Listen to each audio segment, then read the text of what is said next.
the head of the Office of Collaboration and Alumni Relations, Dean of the Faculty of Farmasi, Universitas Mahasaraswati Denpasar, and staff, Program Coordinator of Diploma 3 Pharmacy UITM,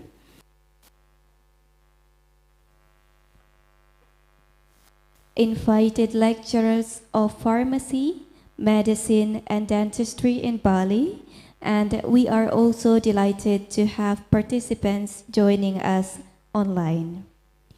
Ladies and gentlemen, it is an honor to introduce our distinguished speakers for today.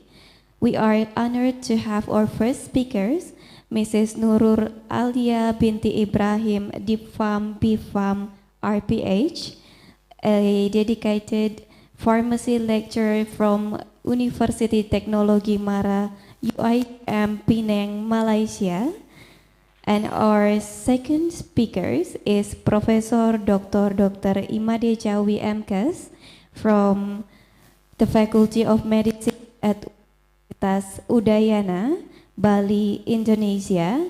And our last speakers, Dr. Celia Erafelu, MD, FPPS, the chairman of the Department of Pharmacology at Far Eastern University, Philippines, who will be joining us online. Also, please welcome our first moderator for today's international seminar, Dr. Rernat Niputu Ariantari SFAM, MFAM, a distinguished lecturer and researcher at Universitas Udayana. And our second moderator for today, Dr. Apoteker Ketut Agus Adrianta SFAM MBOmed from Faculty of Pharmacy of Universitas Mahasaraswati Denpasar. Ladies and gentlemen, as our opening act, let us enjoy the mesmerizing Tari Sekar Jagat. For the dancer, time is yours.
Ladies and gentlemen, to sincerely express our gratitude, we would like to pray together on your own beliefs. Ladies and gentlemen, please stand up.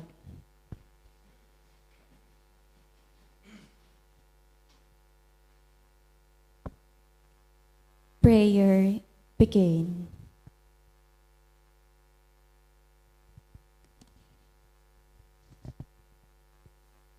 Prayer ends. Now, ladies and gentlemen, please remain standing for the singing of the Indonesian national anthem, Indonesia Raya. The conductor on duty is invited to the podium.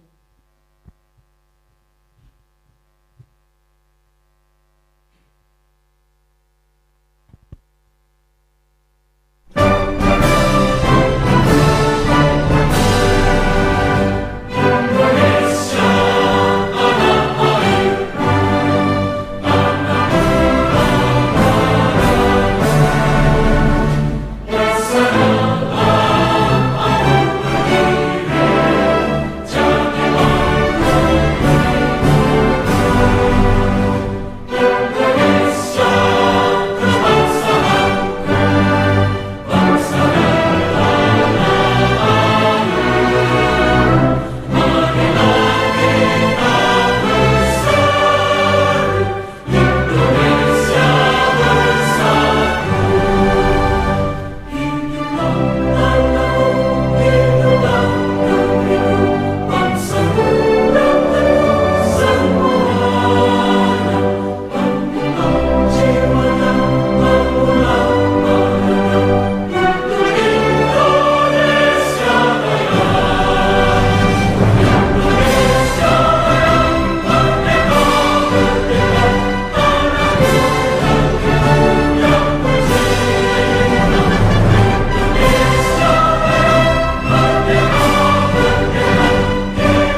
Ladies and gentlemen, please be seated.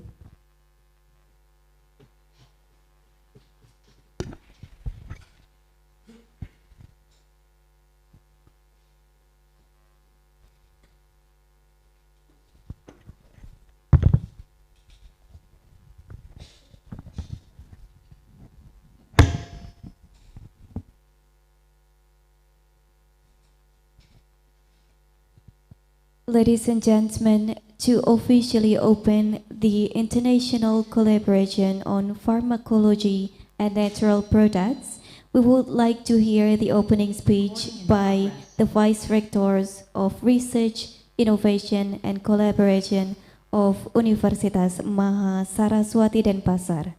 The Honorable Vice Rectors, the floor is yours.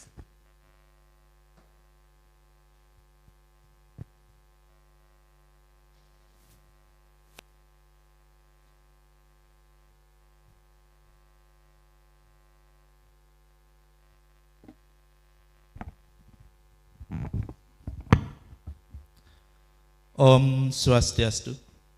Assalamualaikum warahmatullahi wabarakatuh.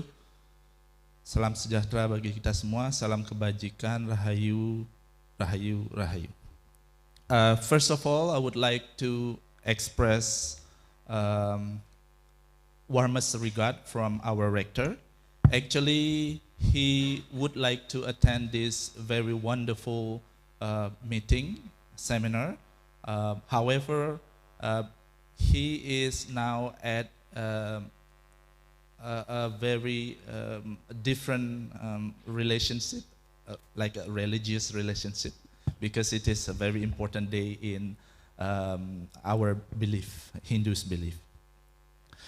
And that is why he actually would like to come to open this very wonderful event. But unfortunately, because of a very rigid time, he cannot come, and he disposed this event to us. Our lovely speakers from UITM, the program coordinator, Mr. Nazir, thank you very much for coming to our university, and also the speaker from UITN, for attending this very important seminar, and also from our colleges from UNUD, Prof. Jawi,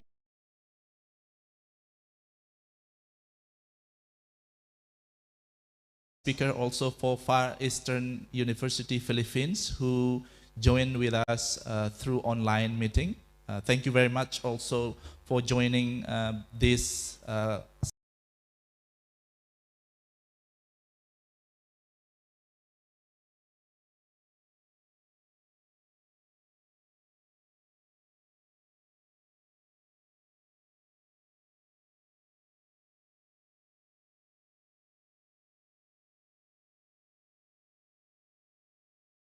Faculty of Pharmacy. And I would like also address invited lecturers of pharmacy in Bali, and all students, participants who joined this seminar today. When I read the terms of reference of this event, actually there will be two events conducted in line with this event. Today we will conduct the seminar, international seminar with a very distinguished speakers. And then after that we will have a community service, international community service. These two activities are in line with the visions of Universitas Mahasaraswati Denpasar, and in which after we get excellent accreditation for our national boards of accreditations, we are now focusing on the process of internationalizations. And this one will be one of the important events that we should step up, we should do. International seminars by inviting speakers from other foreign universities, like today we have UITM and also Far Eastern Universities of Philippines. Even though we do not yet have the memorandum of understanding with Far Eastern universities, it is in the process of signing the MOU. I do hope that this event will be the starting point of putting into practice the MOU between Unmas Denpasar and also Far Eastern Universities Philippines.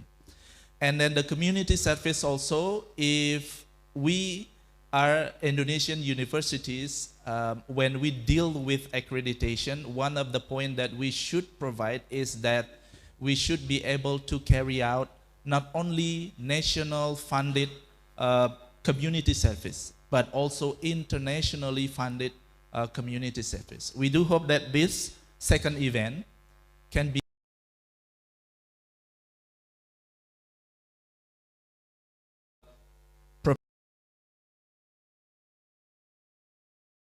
as one of added values for the community service.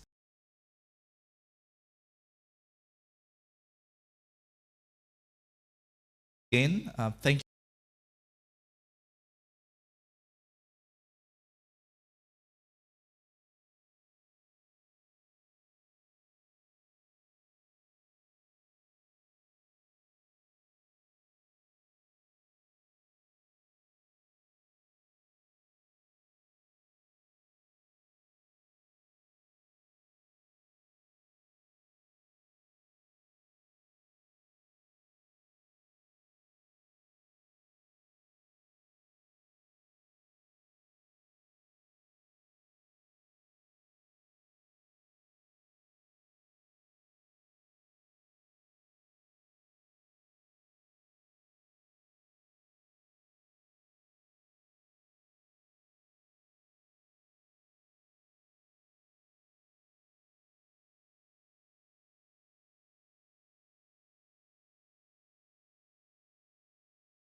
And I do hope that this event also can be used as building national, international network, because we have some invited lecturers from other institutions dealing with pharmacies. I do hope that those lecturers will build very important networking, not only within the lectures in Bali, but also pharmacology or pharmacist lectures in Bali, and also our partner from UITM and also Far Eastern universities. Once again, we do hope that these seminars and tomorrow's community service activities will bring fruitful feedback for not only Faculty of Pharmacies in Unmas Denpasar, but also for all institutions who get involved during the events. And without further ado, today on 19 August 2024, the International Seminars on Pharmacology is officially open. Thank you very much. I close my speech by saying Om Santi Santi Santi Om. The Honorable Vice Rector of Universitas Mahasaraswati Denpasar, please kindly take a place in the middle of the audience as we continue the agenda to a group photo session. Distinguished guests, ladies and gentlemen, please stand up.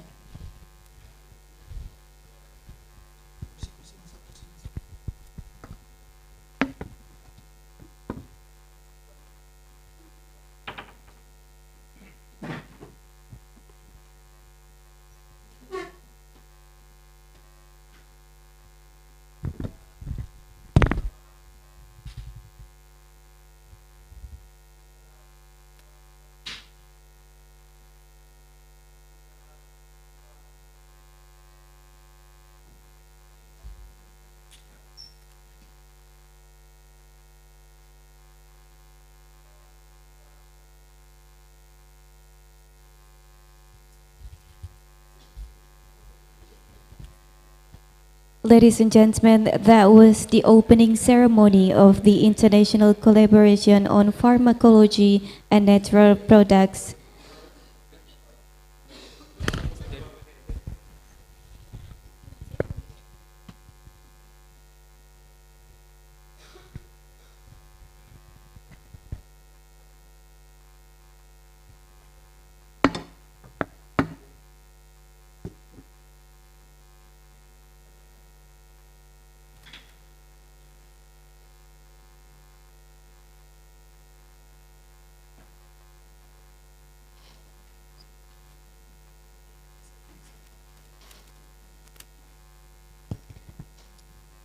Ladies and gentlemen, we've now reached to the core of our seminar, the speaker's presentation. The first two sessions will be moderated by Dr. Rernat Niputu Ariantari S.Pharm M.Pharm. Before we begin, let me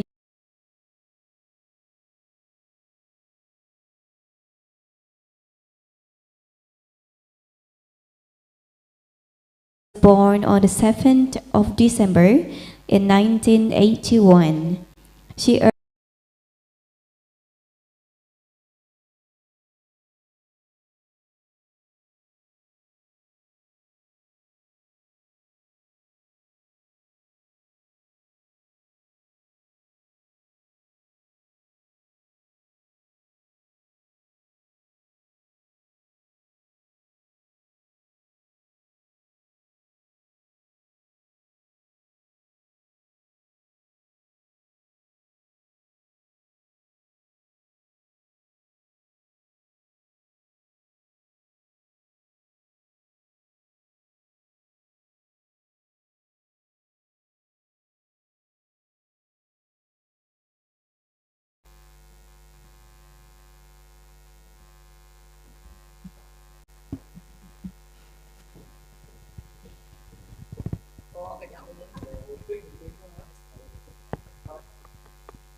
Om Swastiastu.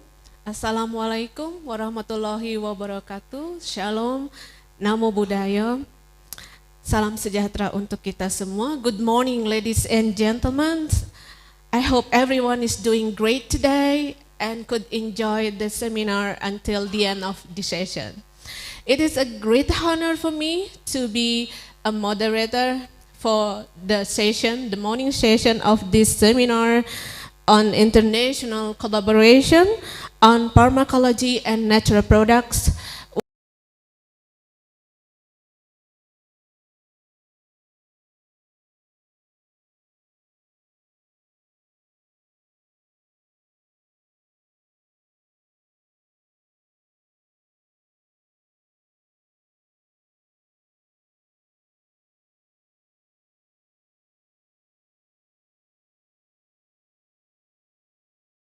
Two speakers.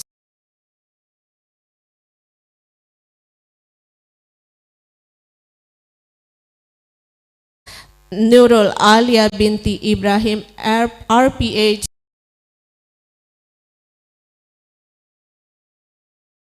Speaker is Professor Dr. Imade Jawi MKS. For this, I would like to invite our first speaker, Ms. Nurul Alia, and our second speaker, Prof. Jawi, to come to the stage.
as pharmacy lecturer in University Teknologi Mara, UITM, Pulau Penang, Malaysia.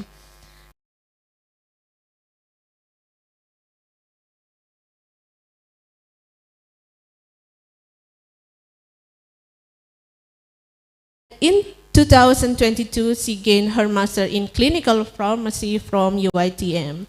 Her research interests including telepharmacy and mobile apps, geriatric pharmacy, medication management,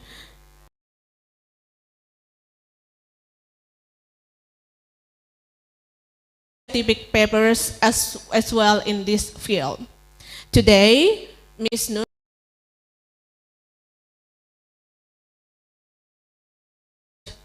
in herbal medicine, bridging traditional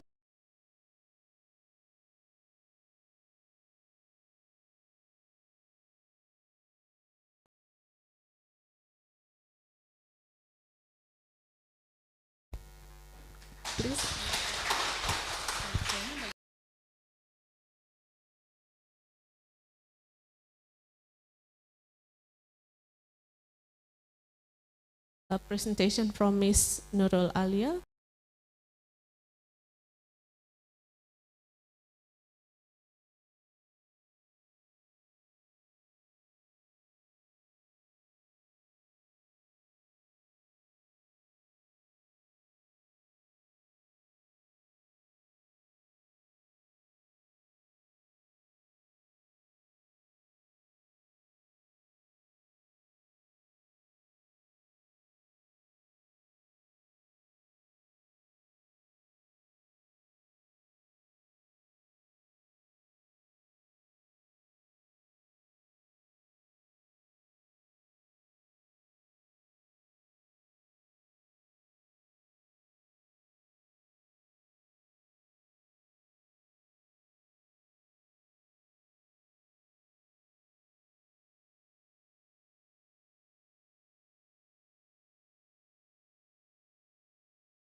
Okay, regarding herbal medicine, to integrate herbal medicine from traditional into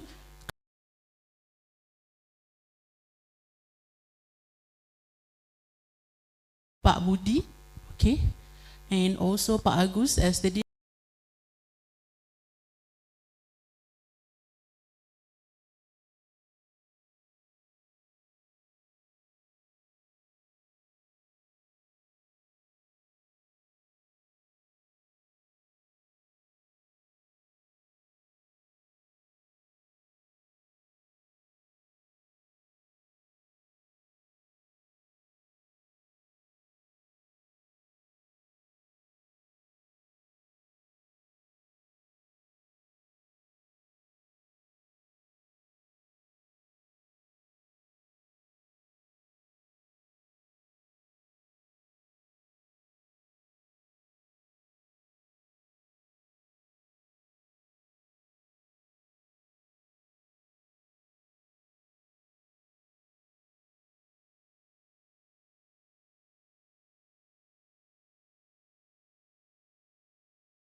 then what are the future that it holds? What the long vision? What we want to expect from this integration from the traditional to the clinical? Then I will have a conclusion remarks, a very brief and summary to allow you to get or to take home message from today's presentation.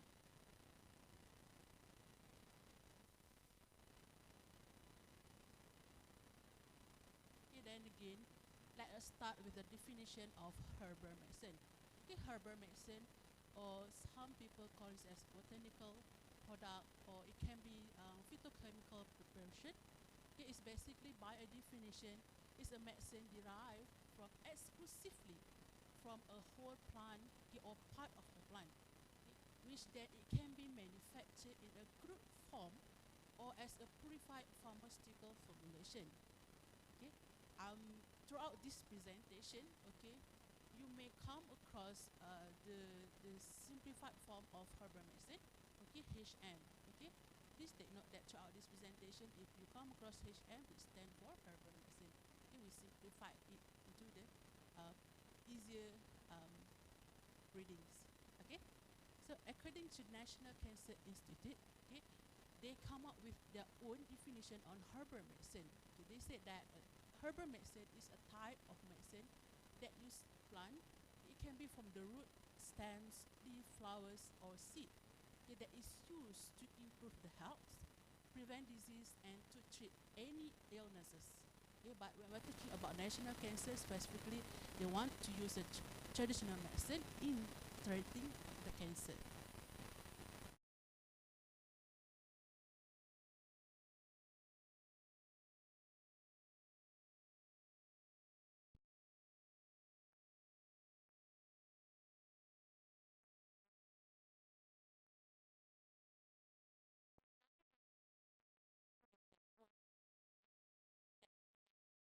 Herbal medicine includes any form of preparation related to herbal medicine that contain active ingredient from parts of plant or other parts of plant, or it can be the combination. It can be from the whole plant or just some part of the plant. Okay, so now okay, we will go into deeper. What um, history?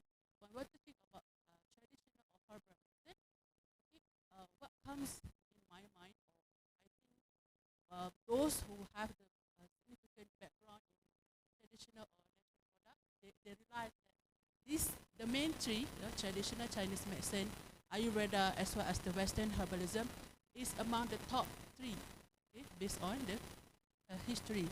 Okay.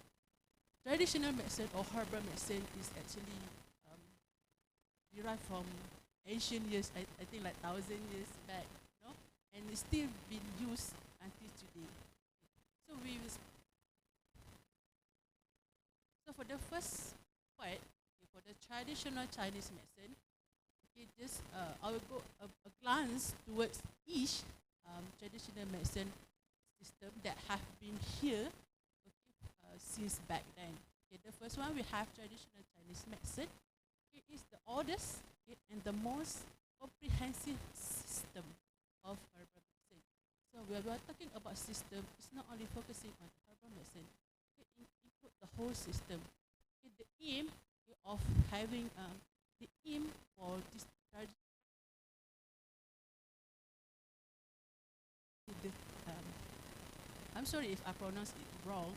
It's qi or qi, okay? And then they want to balance between the yin and yang. Okay, I'm sure maybe some of you have heard about yin and yang. Okay, because if some individual want to be healthy, they have their belief is that the yin and yang should be balanced. Okay, if imbalance, meaning that you physically and you are and spiritually you are not healthy. Okay, that's their belief. Okay, so if you can see again as a system, okay, TCM provide acupuncture, okay, massage therapy. Also, they have a movement exercises like Tai Chi. Okay, do you have any Tai Chi here in Bali? I do.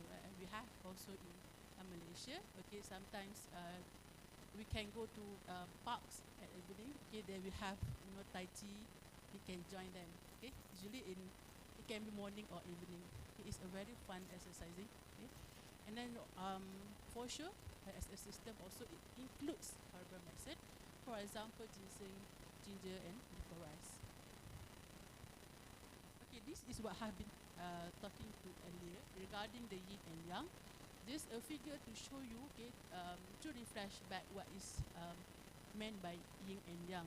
Okay, basically, for an individual to be healthy, okay, physically and spiritually, this compartment, each of the compartment from yin and yang need to be balanced. Okay, if not, meaning that they have to go and get something lah to fix or what is wrong with the body. Alright. Okay, next we have Ayurveda, okay, originating from India. Um, in Bali, they practice Ayurveda. In Bali, yes, Ayurveda is a practice here, right? Okay, it's a traditional medicine system. Is native to India, and I'm asking why if there is any in Bali, because in Malaysia we don't really have specific Ayurveda. We cannot be seen easily lah, but we have to go some village and then they have that is. Alright, so again, as traditional Chinese medicine, Ayurveda also come as a system.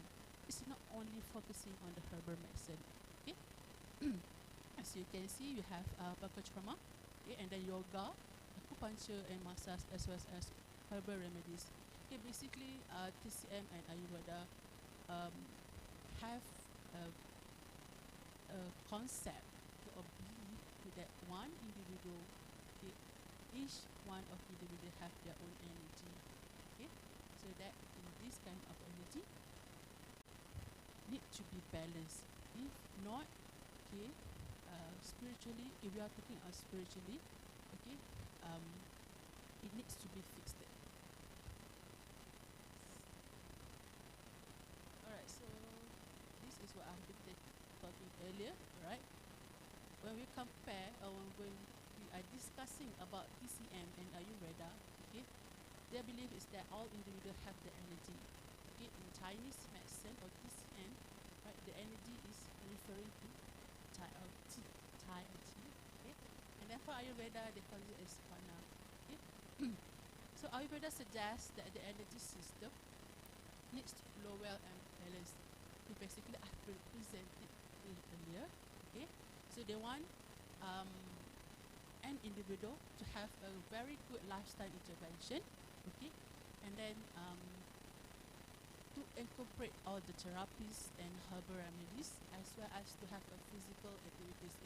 It's not only we are focusing on yoga, and the medication, but they're also focusing for us to go out and have a physical activities. Next. Okay, the last part on the history of herbal medicine is the Western herbalism. Okay, where it's rooted the traditional practice from an ancient Greek, Roman, and as well as the European culture. Okay, it's developed through the works of early herbalists, okay, like Hippocrates, that's correct, and Gallens, who document the use of plant for healing. Okay, basically, the use of plant, okay, every new research or discovery, okay, we have to document it so that the newer generation knew that it has been here for a long period of time. Okay? And this Western herbalism focus on the use of native and European herbs like peppermint, chamomile, and echinacea, okay, which has been employed to treat a range of conditions from a digestive issue to the colds.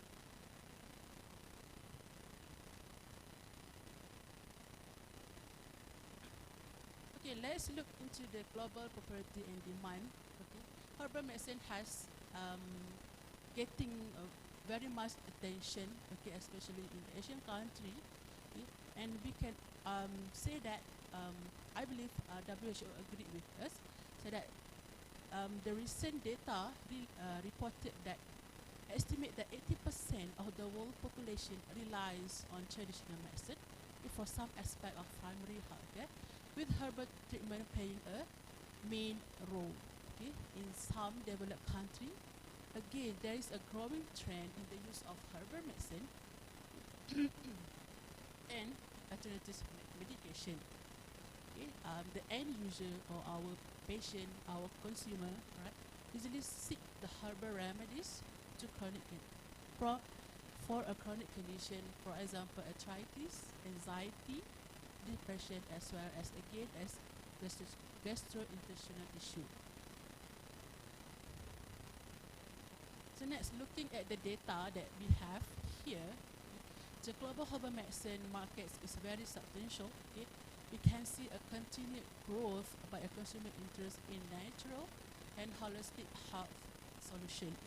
Okay, according to the market research done, we can see that the approximate target market is increasing from USD 83 million in 2019, and then the projected the market to reach around USD 111 billion by 2026. Okay, if you can see in the figure, there's another projection that they made, okay, in 2023 and up to 2028. Okay, meaning to say that there is a very very good demand in herbal medicine, okay, around the world. It's not only from us as Asian country, also from European. Okay, alright. Okay. Since this topic is to integrate the traditional into the clinical setting, okay, let's look into the 4 common herbs that have been used in some countries, okay, in the clinical setting. Alright, we have here 4.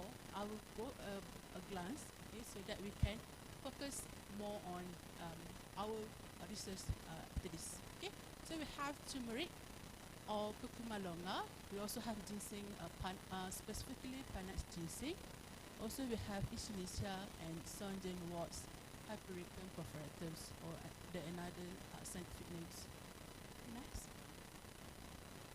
Okay, so for turmeric, the active compound is curcumin, is used for its anti-inflammatory and antioxidant properties.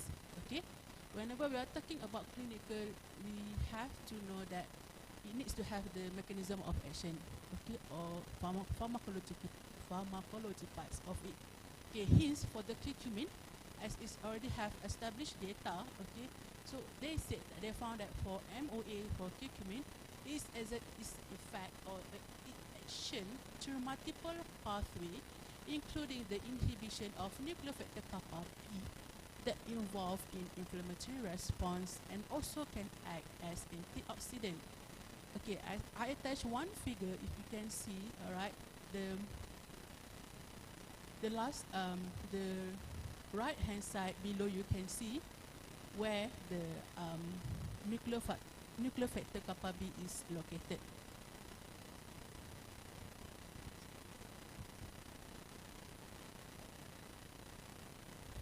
Okay, so this the papers, or I mean the established data, okay, that have been published as a clinical practice for the role of turmeric, and you can see from the first paper the role of turmeric and curcumin in prevention and treatment of chronic disease. Okay, meaning to say they already have the data. Okay, it's not only the detailed data on the compound, but also from the clinical trials when they say that if you can see it can have one active compound can have the effect in a various organ, for example anti-inflammatory and antioxidant. Okay, next. Okay, next we have Echinacea, okay, widely used to prevent and treat the common cold and other upper respiratory infection. Again, okay, focusing on the mechanism of action, okay, it contains an active compound, for example, a camide glycoprotein polysaccharide, which are believed to stimulate the immune system.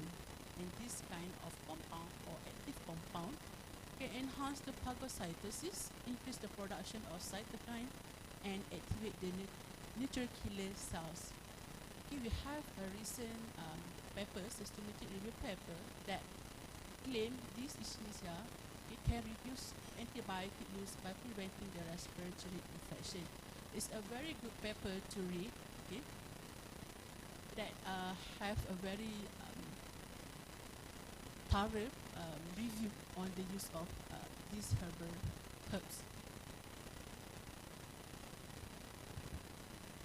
Okay, let's look into the ginseng, okay, specifically on the Panax ginseng. It is a versatile, I believe ginseng is the most common, especially in Asia. Okay, in Malaysia we use ginseng quite a lot. So it's a versatile and powerful herbs with a wide range of application in clinical setting. It due to its properties as adaptogenic, neuroprotective, anti-inflammatory, and antioxidant. So these properties help to treat various conditions, from cognitive unto cardiovascular. Okay. In terms of the MOA, okay, in terms of the MOA, ginseng have active compound or genocide. Okay, have a very way to protect the neuron from the oxidative stress. Okay, if you can see from the figure that I attached, okay, from panic ginseng only, it has a very what we call as powerful application. Okay, it's not only covers some part of disease that we have, but most of the disease.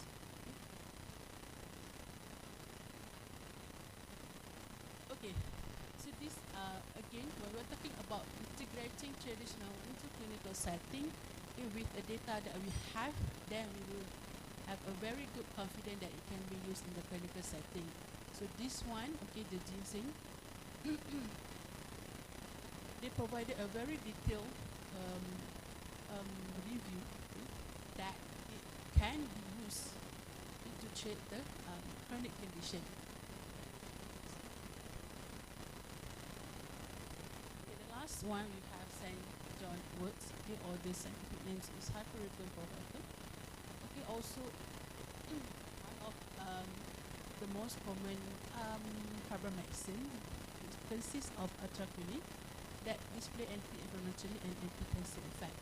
If you remember from the 2-minute slide, it's actually most of herbs that I've presented today have anti-inflammatory effect. Okay. So in terms of the mechanism of action, the active compound including hyperforin and hyperforin, it inhibits the uptake of neurotransmitter, for example, serotonin, dopamine, and norepinephrine. And this action is similar to the conventional antidepressant, meaning that the conventional antidepressant, for example, SSRI, okay, or selective serotonin reuptake inhibitor can do, okay, it can resemble, the data is resemble back to St. John worts.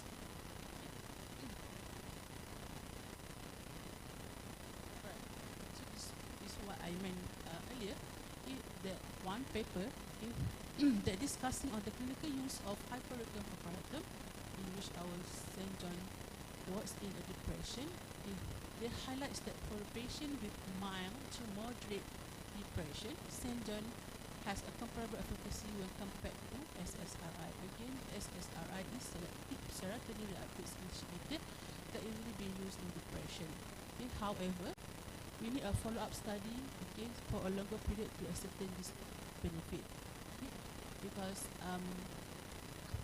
in conventional medication, they have what we call a stigma that they don't want to be prescribed with antidepressant. So sometimes they favor on the use of alternative medicine rather than the conventional one. So if this can have a very good efficacy as what our conventional medication is actually have a very good market, as we know that currently the mental health issue is very increasing nowadays. Right.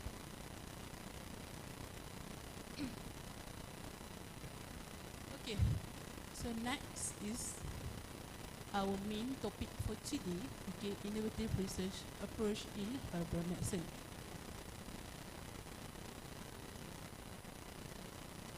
Okay, so why this topic interests me so well for today's presentation? Okay, in order for us to integrate, okay, from traditional into the clinical, okay, we have to know what kind of research that can be done. Okay, so basically, it is critical or important for us to learn on innovative research so that we can bring or we can close the gap, okay, between the traditional and the modern. Meaning that from the bigger gap, okay, so we learn on innovative research, okay, so it will close and then we can push to our goal as to translate the use of herbal medicine from traditional into clinical. Okay, next.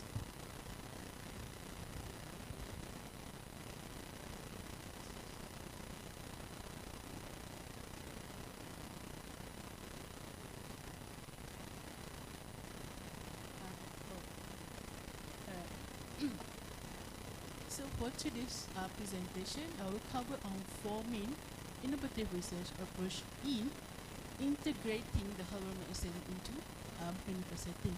The first one we have phytochemical and metabolic analysis, okay? And then we have in silico approaches and computational biology, and quality by design, or the acronym is QBD in herbal medicine, and the last one will be the clinical trials and evidence-based validation.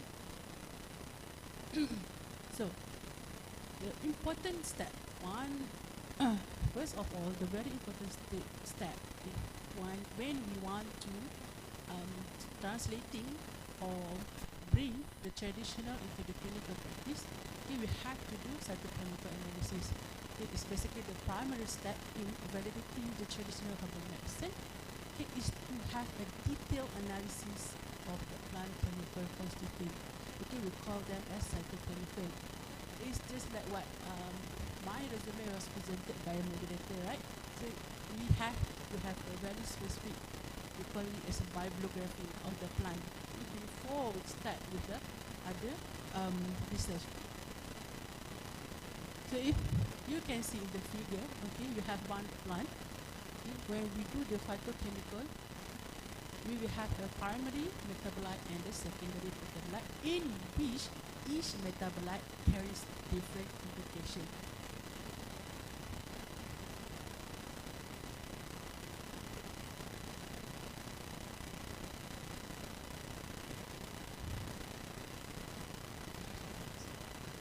Alright, so after we have done with cytochemical analysis, basically the other issue in integrating from traditional into the clinical is the standardization. Okay? This standardization research need to be done to ensure each dose of herbal medicine that we take contain a consistent amount of active ingredient.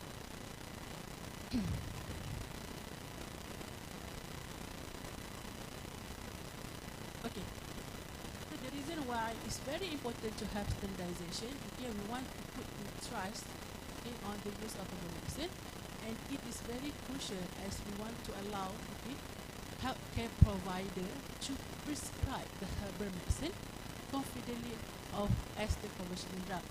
Okay, meaning that I believe the second speaker later on will be focusing on the physician point of view on the herbal medicine. So basically, without the standardization, okay, the doctor don't have enough trust to prescribe the traditional medication to the patient. Alright, so we are back into the phytochemical analysis. It involves the identification and quantification of bioactive compound in medicinal plants. Okay, so how to do it? How actually we can make it happen. Okay, so we have 3. The first one, we have high performance liquid chromatography, or we call it as HPLC. In herbal medicine, HPLC helps in quantification of active compound because it will ensure the consistent dosing in the supplement. Usually, herbal medicine, okay, especially in Malaysia, it comes as a supplement. And then HPLC also helps in quality control and standardization, in which it will ensure the consistent level of bioactive compound. Hence, it can help to meet the regulatory standard. Again, our aim here, okay, we want our herbal medicine, okay, the current traditional herbal medicine, to be practiced in the clinical setting. Next, HPLC helps in identification of adulterant and contaminant, in which we don't want it to be in our products. And lastly, it will help in metabolite profiling. It will help to profile complex mixture of metabolite in herbal extract. and also provide an insight into pharmacological activities. Okay, if you remember, I've mentioned it earlier, when we are talking about clinical setting, we need to have the data on how it action, meaning that how about the mechanism of action. Okay, that's why this HPLC, it helps to visualize how it executes action.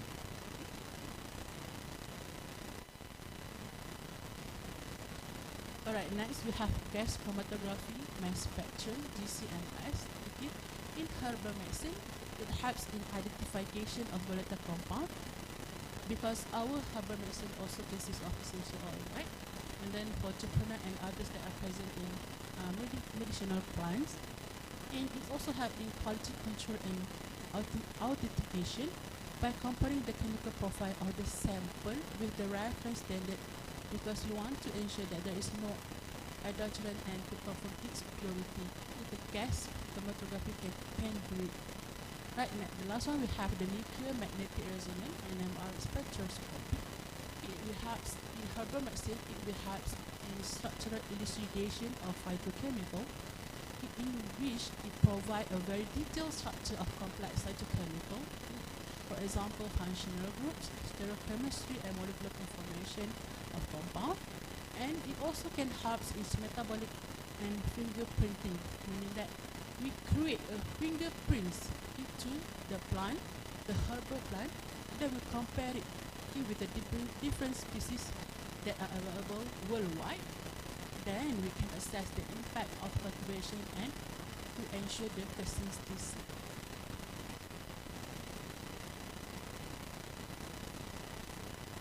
Alright, so now we already knew that in order for us to do phytochemical analysis, okay, we have HPLC, and then we have GISMC, and also NMR. Okay. So let's look at the few available data that we have now. Okay. So HPLC is used to standardize the content of succiniminoid in turmeric supplement. Okay. This data helps to ensure the consistent quality and efficacy across the product. Okay, meaning that if you have product A, okay, the content of succiniminoid in product A should be have the same in product B. So how they want to ensure that this have the same content, the HPLC can help with it. Okay, if you can see the first paper that we have over here, what they did was they do the simultaneous quantification of 3 succiniminoid and 3 volatile compound of Shikuma longa using the pressurized liquid extraction and HPLC. Usually, HPLC can be used as standalone, meaning that HPLC alone can help in identification and quantification, but sometimes they require another click to help it. Okay? As for example, in this paper, they use another method, pressurized liquid extraction. Okay. Right. The next paper also have. Alright. So the second paper also talking about the simultaneous determination of 3 succiniminoids, okay, from the Shikuma longa. If you still remember my slide on commonly used medication, okay, with this data that we have now, okay, our physician or our doctors have a bit confidence, in prescribing this supplement to the patient. Alright, so this paper is for gas chromatography. Okay, they analyze the essential oil composition.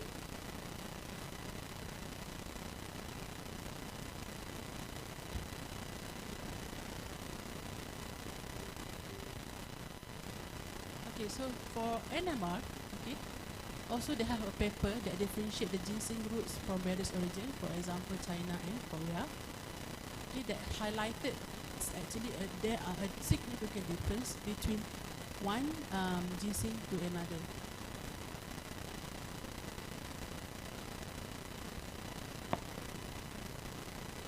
So this is one of the current example of turmeric supplement in the world. Okay, I believe the one is used in Ayurveda. Okay. Alright, next dishes is in silico approach and computational biology. What is meant by in silico and computational, meaning that we learn about the compound beforehand. Okay? So the first one, we have molecular docking and virtual screening, okay, in which we use them to predict the interaction between the herbal compound and biological target, okay, for example, enzyme and receptor. This helps to identify what are the potential mechanism of action. Again, when we're talking about clinical, always we have to know what are the pharmacology behind it. Okay? For herbal medicine, and to screen the large library of plant-derived compound for the therapeutic activities.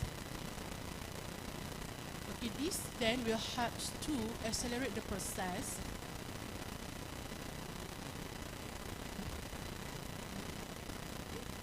So it then will help to accelerate the process, drug discovery process, okay, before we conducting the in vitro and in vivo studies. Okay, next we have system biology and network pharmacology, in which to study a complex interaction within the biological system, and we wanted to know how herbal medicine influence this network. Okay. These are the example of paper that we have. Okay. Identification of potential molecular target. This paper highlight that the alien stroponorism, by using the network pharmacology, okay, they said that it has been anti-hypertensive activity via the network pharmacology and molecular docking approach.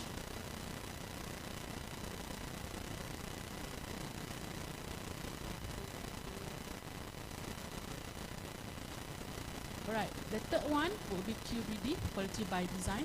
Okay, by definition, QBD is a systematic approach to pharmaceutical development that begins with a predefined objective and emphasize the product and process understanding and process control based on sound science and quality risk management.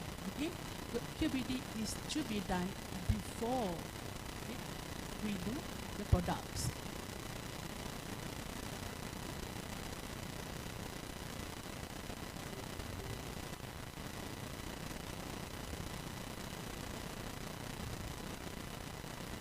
Alright, so before this, okay, when we produce traditional product, we check the quality by testing, okay, meaning that QBT philosophy, okay, we assess the quality after the product has been designed, okay, and if we detected any problem related to the product development, okay, most probably it's already too late to fix the problem, okay, and that's why QBD come in action.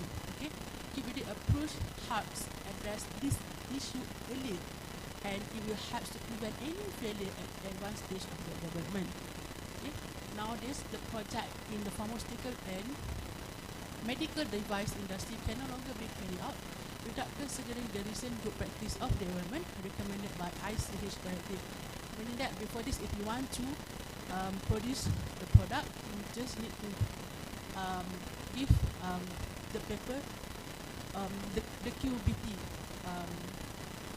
documentation. But nowadays, without QBD, okay, the FDA won't approve the product.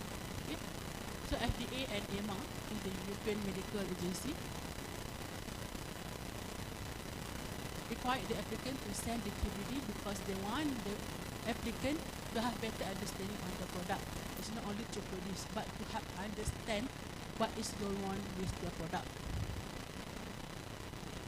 Okay, this is just to show you, okay, the traditional way of QBT and as well as the QBD.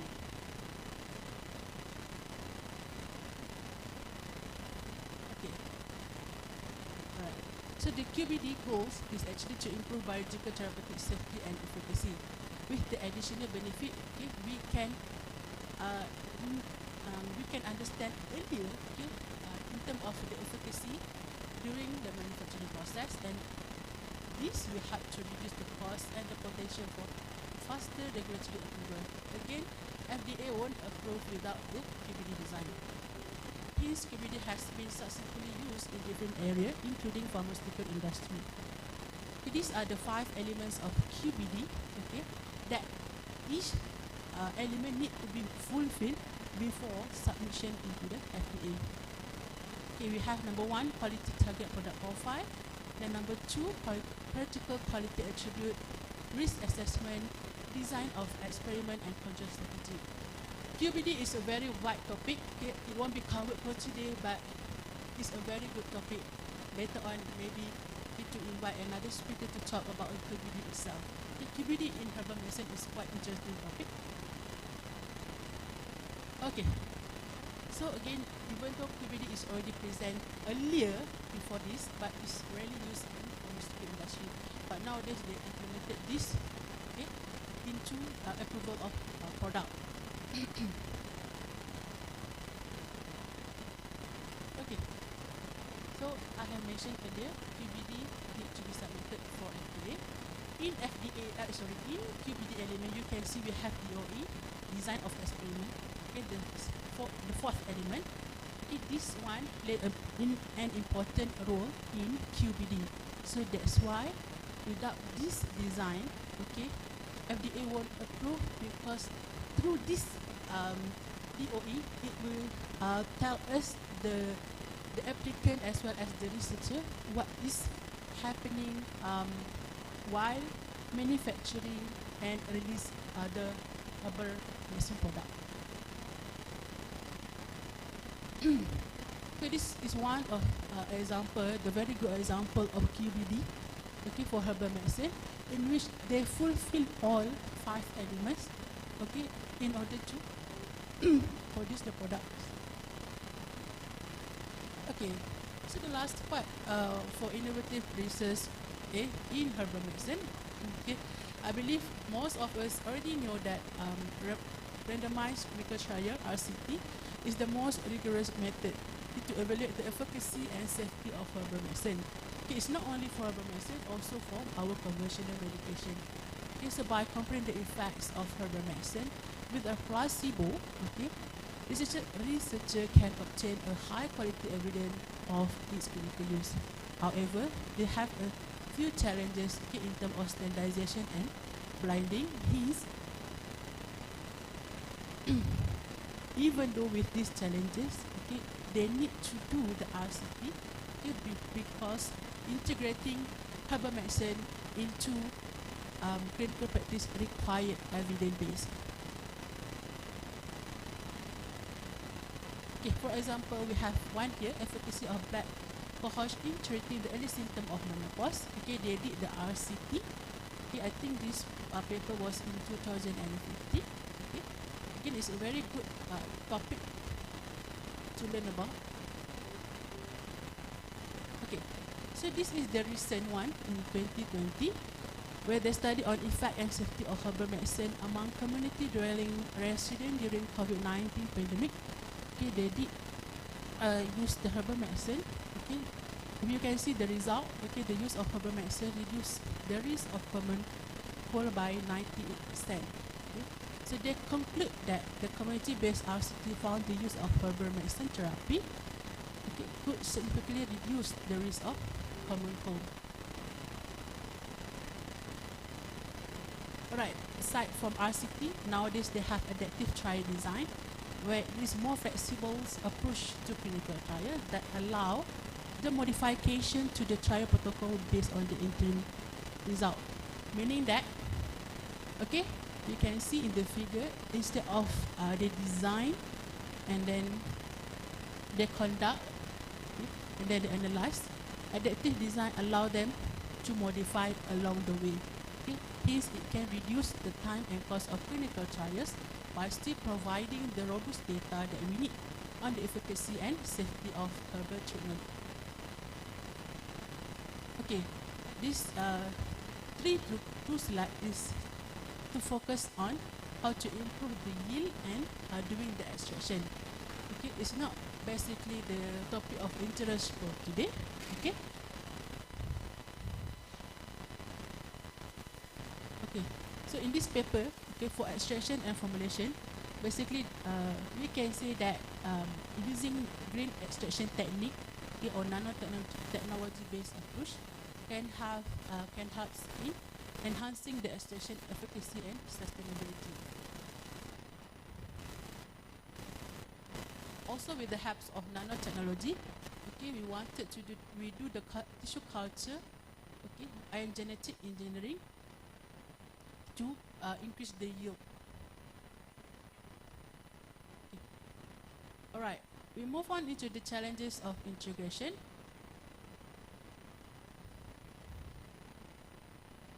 Okay, I'll pick only the three top challenges. All right, the first one, lack of standardization. Okay, one of the major challenge in integrating the herbal medicine into the clinical setting is that there is a lack of standardization in the herbal product formulation. Okay, meaning that the active component of herbs can be vary significantly. Okay, it's not fixed.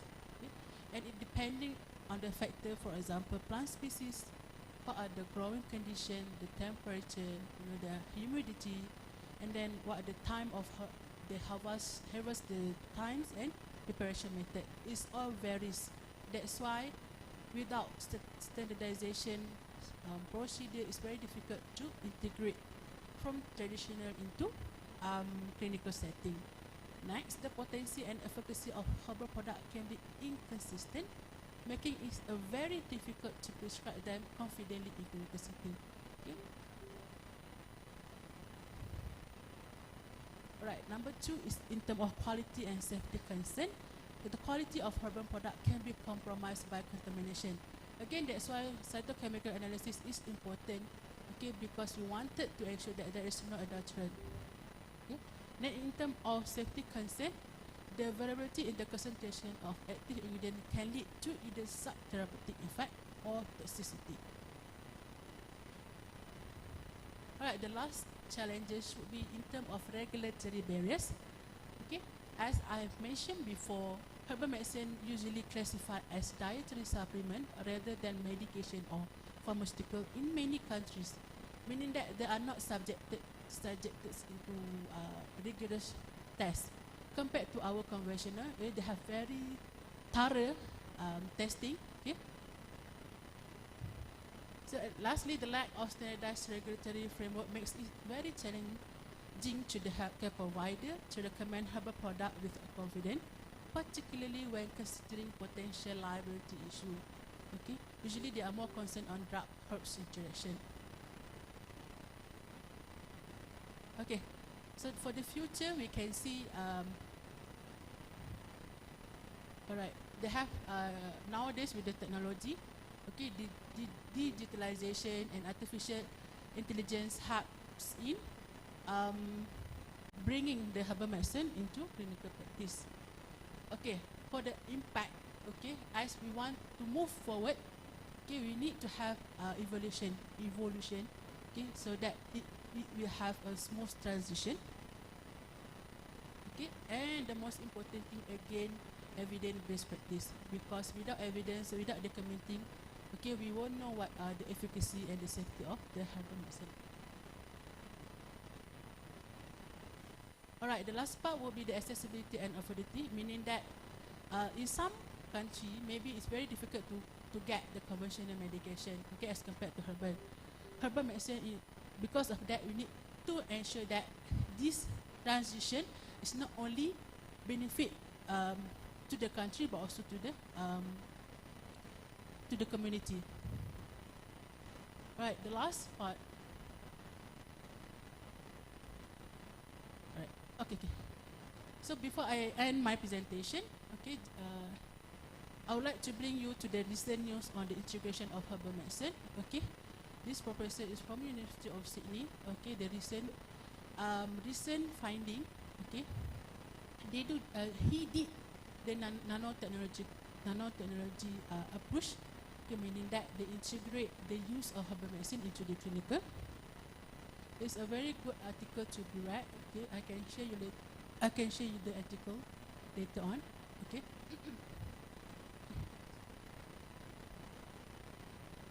So to conclude my presentation for today, okay, from what I have presented earlier, we can see that there is, okay, a future of herbal medicine to integrate into the clinical practice. However, okay, with all the challenges that they have to face, okay, making it very difficult. Okay, again, not only that, to do the first step, the phytochemical analysis also required cost, okay, in terms of to perform or to conduct it. Okay.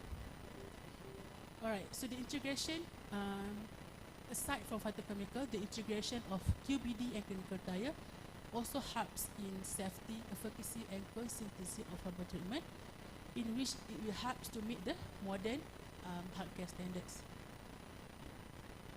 Alright, so the lastly, without the knowledge, with the knowledge, but without the collaboration from herbalists or our physician and doctor, this integration would be again very difficult and will have a very bumpy road. Okay, and this conversion marks a significant step towards the broader acceptance and integration of herbal medicine into the mainstream clinical practice. Next. Alright, that's all for my today's presentation. I believe for the second speaker, we will see on the perspective from the physician itself. Okay, I thank all for the attention. Thank you. Thank you. Yeah, no problem.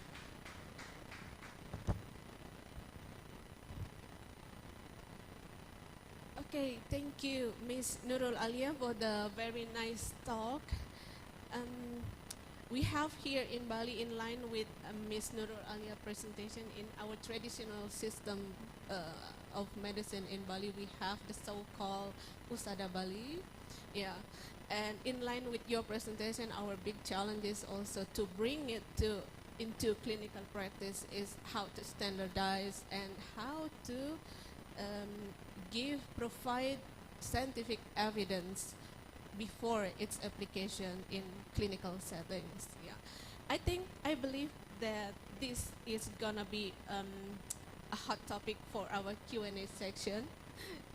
And before we go to our Q&A section, we still have our second speaker now with us. And now we move to our second speaker, Professor Dr. Imade Jawi. Before we start, please allow me to introduce our second speaker. Prof. Jawi was born in Ubud, Bali on December 31st,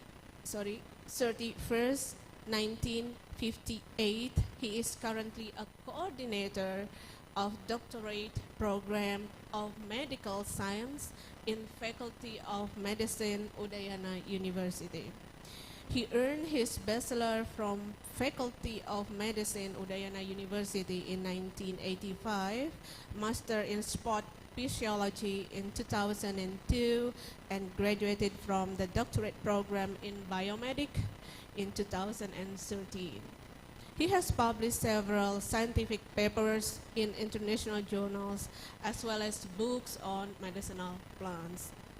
Prof. Jawi is also involved as reviewer in international journals and became invited speaker in numerous international and national conferences. Today, Prof. Jawi is going to convey his talk on integrating herbal medicine in primary care from physician perspective. The presentation will be for 45 minutes. Ladies and gentlemen, please welcome our speaker, Prof. Dr. Imade Jawi, MKes. Prof. Jawi, time is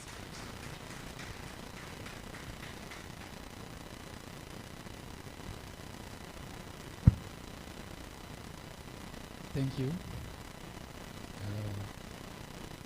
to Mr. Sharmani, and thank you to Dr. Agus for inviting me to speaking here. And good morning. Before I start, maybe I want to info. Might be many slides in our presentation similar with Ms. Nurul. And that's mean maybe I more easy to speak, because some my topic already explained with food. Okay. The topic today, integrating herbal medicine in primary care. Yeah. Physician perspective. This topic, I think, contains three important parts. The first part, integrating to mix in primary care. That means we must understand what's the health and disease.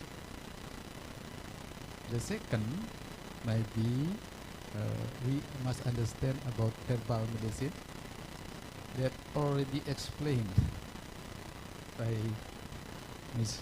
Nurul Sari. And the last might be the physician perspective.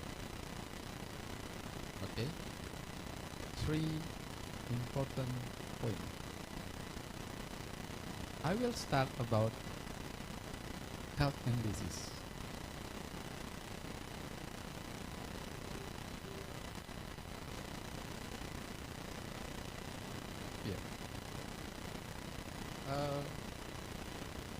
There are 5 dimensions of health. The first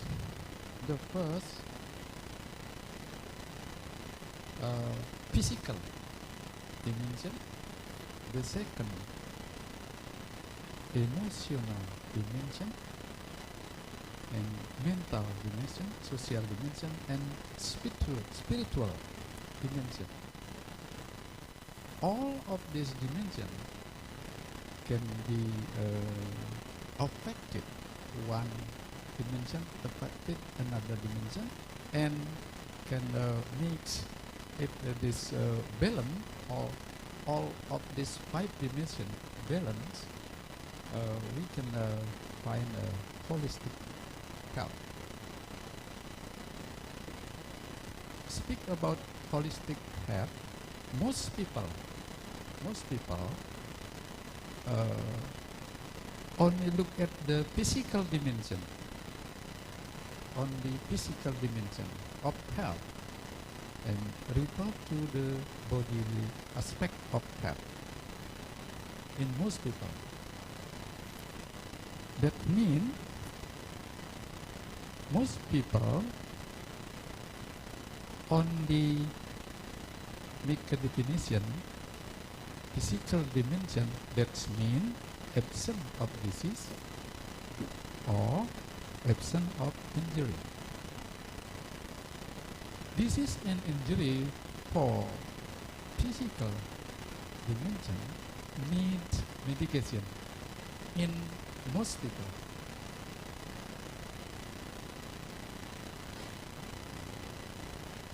Next slide, please. Okay. What is disease concept? Concept of health.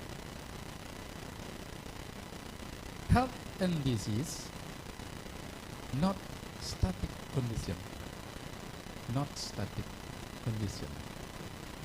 Health and disease is need a continuous evaluation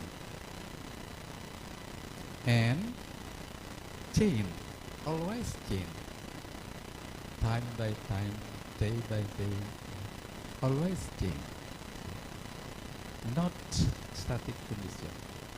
Okay? One example, when we find one people with disease, and give treatment with medicine, that disease can grow two sides of development. The first side might be the right side, that people will be healthy if he can get a good nursing, a good medicine,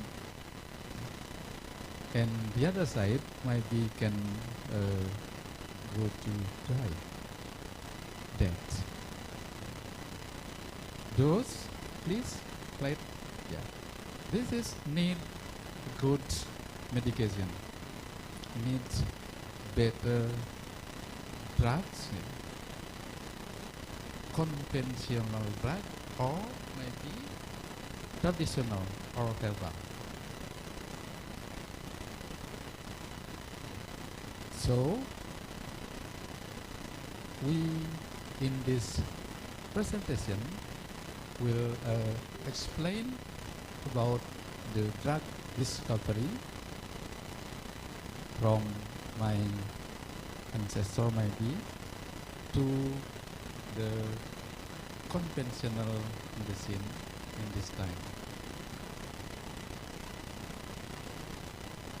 Yes.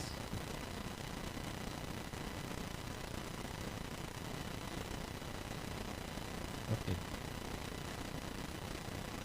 Our ancestor in ancient time, before conventional medicine was discovered, yeah, human lived with natural ingredient. Natural, yeah. Disease were treated with the plant and animal. From this story, it can be said that herbal medicine was discovered early than conventional medicine.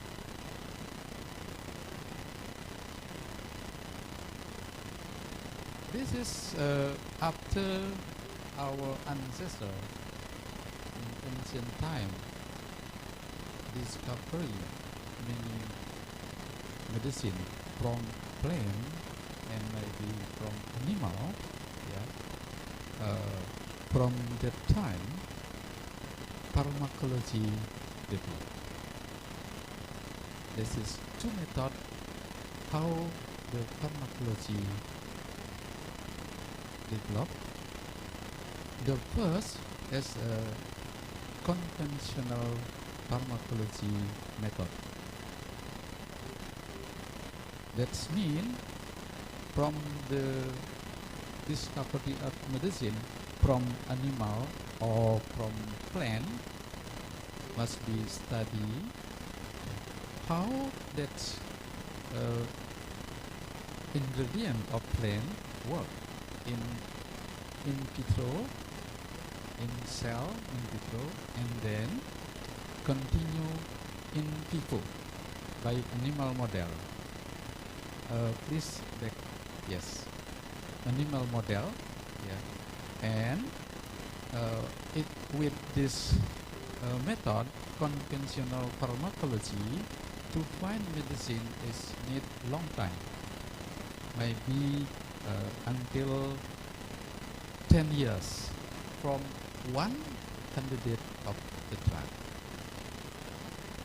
So develop the second, please, the second. After discovery of new drug from ingredients that have been used traditionally, yeah, for example, jamu, yeah, that has been used with most of people in the community. That's herbal medicine can be developed to the new drug. Yeah, that's we call reverse pharmacology. With reverse pharmacology, this method can develop more cheap maybe, and to need a little time, yeah, to have a good pharmacology drug like a conventional medicine. Okay, next slide. Now the issue and question, yeah, there is controversy. The integration of herbal medicine and health services. Why? But according to history, that I explained before, the herbal medicine earlier than conventional medicine. Why? This is controversy. I want to explain about that.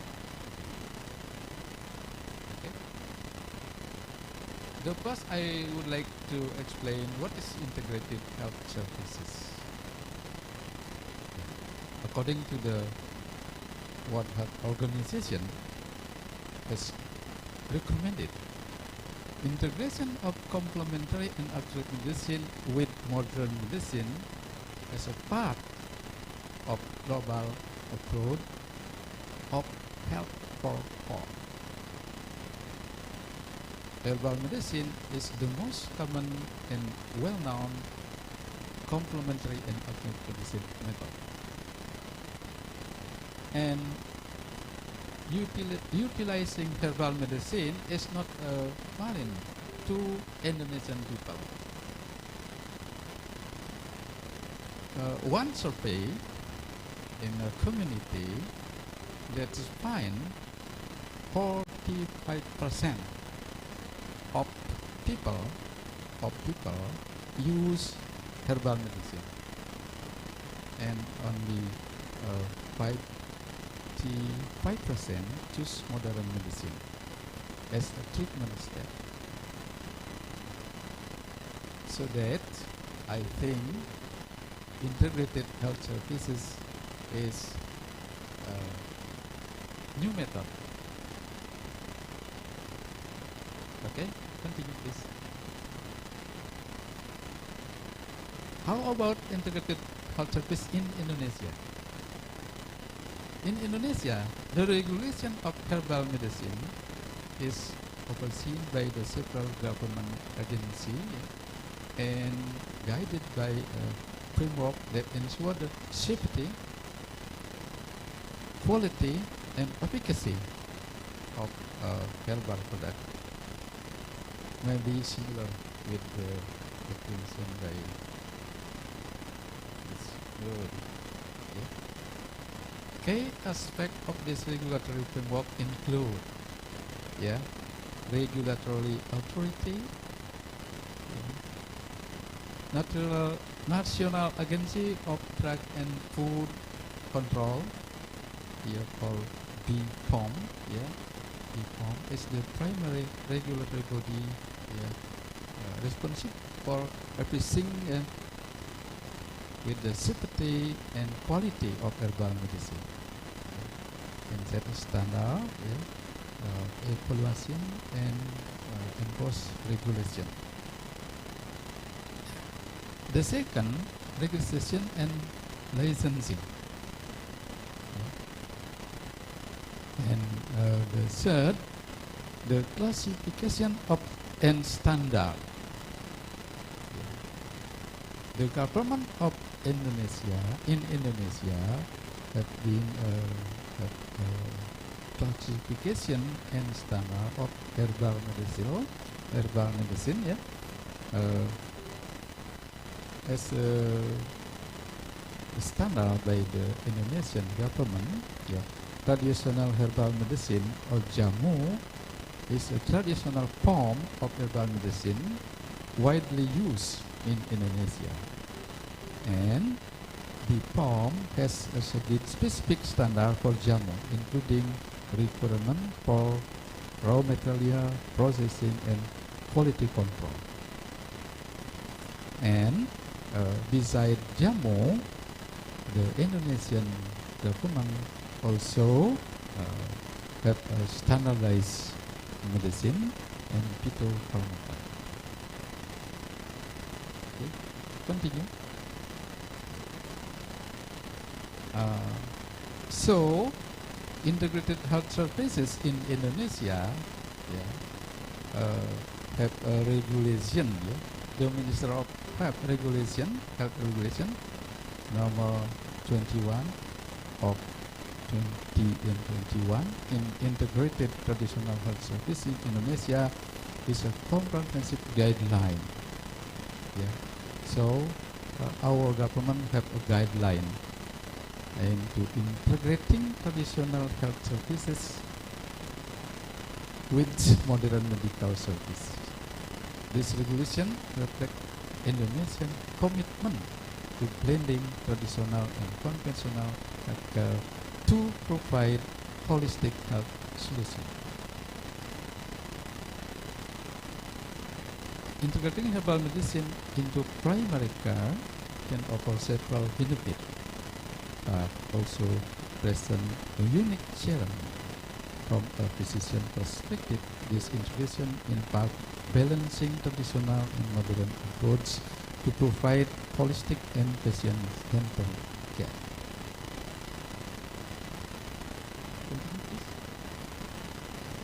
This is the benefit of integrating herbal medicine with conventional medicine. Okay. The first might be enhanced treatment option for the patient, because diverse therapy like herbal medicine can offer an additional treatment option for the patient, especially for conditions where conventional treatment might be limited or where patients seek complementary therapies. Enhanced treatment option, that means also personalized care. Combining herbal and conventional medicine allow for personalized treatment plan that align with patient preference and cultural practice. The second, the benefit of integrating herbal medicine, patient satisfaction. Patient preference, many patients prefer herbal remedies due to cultural belief or dissatisfaction with conventional treatment that can might be make the patient satisfaction, because integrating medicine can be increase patient satisfaction and adherence to the treatment plan.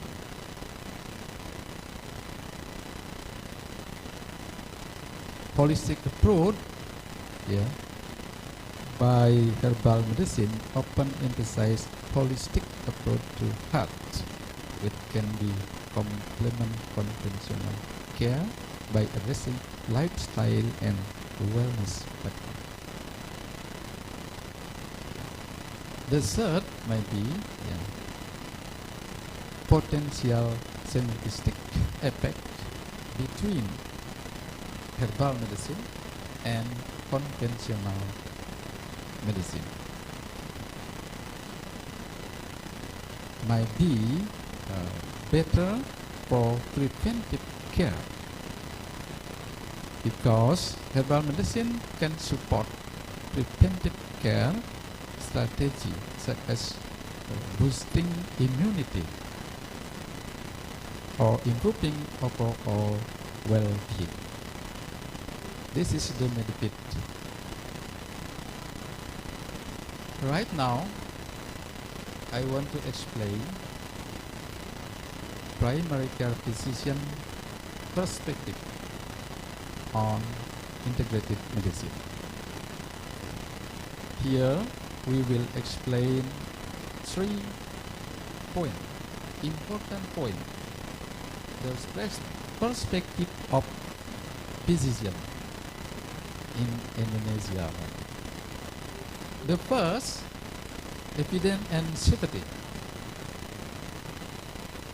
Medical doctor or physician usually more likely to support the integration of herbal medicine if there's scientific evidence supporting their effectiveness and safety. This is the first. That means needs evidence-based. The second, might be most of physicians afraid about drug interaction. Medical doctor are also concerned about potential interaction between herbal medicine and conventional medicine. This interaction can be affect the effectiveness of the medicine of treatment or cause unwanted side effect. The last might be most physician and medical doctor need the regulation and standard. Integration of herbal medicine into health services in health center often require clear regulation and standards. Medical doctor may be more supportive of integration if there are guidelines that regulate the use of herbal medicine and ensure the quality of the product used. Continue. What is our strategies for integration?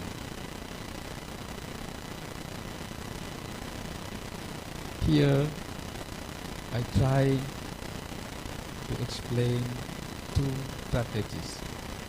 The first, need continuing education. Physicians should receive continuing education on herbal medicine to understand its benefits, risks, and evidence. This knowledge helps in making informed decisions about integrating herbal therapy. The second, need training program. Institution and healthcare system can develop training program to enhance physician understanding of herbal medicine and its integration into primary care.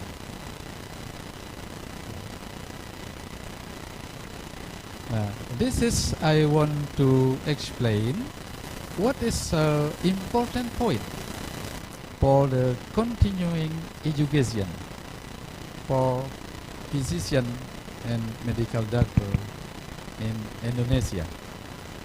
Yeah.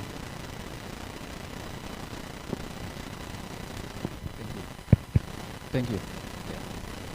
The first, I would like to explain how medicine or drug works in our body. Yeah. In pharmacology, that called pharmacodynamics of the drug. The concept of pharmacodynamic might be concept of receptor and ligand.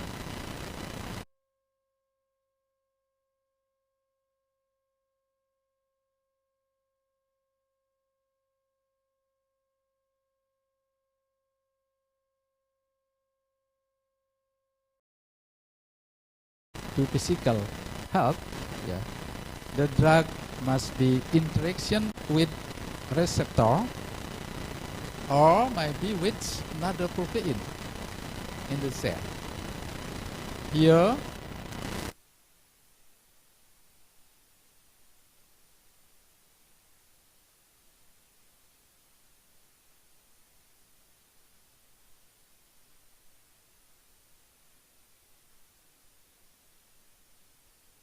receptor we call ligand gates. The second, G protein couple receptor. The third receptor tyrosine kinase, and the last intracellular receptor. Yeah. Every drug, conventional drug can interaction with 4 kind of this receptor. Yeah. So, as impact of that interaction, will the drug be affect the biological of the cell and can affect maybe more health that cell. Yeah. This is the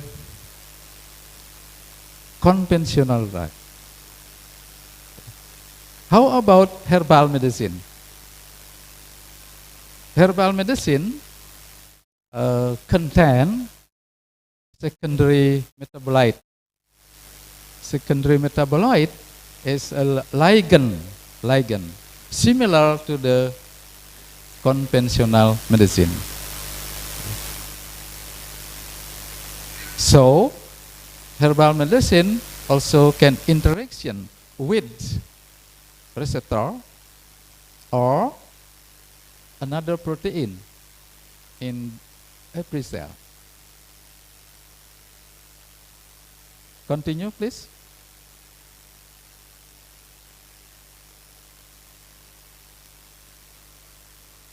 Yeah. This is one example, yeah. Mechanism of herbal medicine interaction with cell. The first secondary metabolite of herbal medicine, for example, yeah, flavonoid, anthocyanin, yeah, and so on, yeah, can be interaction with protein by covalent modification, non-covalent modification, or might be interaction with biomembrane and with nucleic acid, DNA, and as a antioxidant.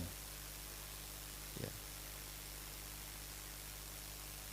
There is many kind how the herbal medicine can affect the biological process in our body. Please continue. Yeah, this is an example. Yeah, this is many kind of metabolic secondary with a structure.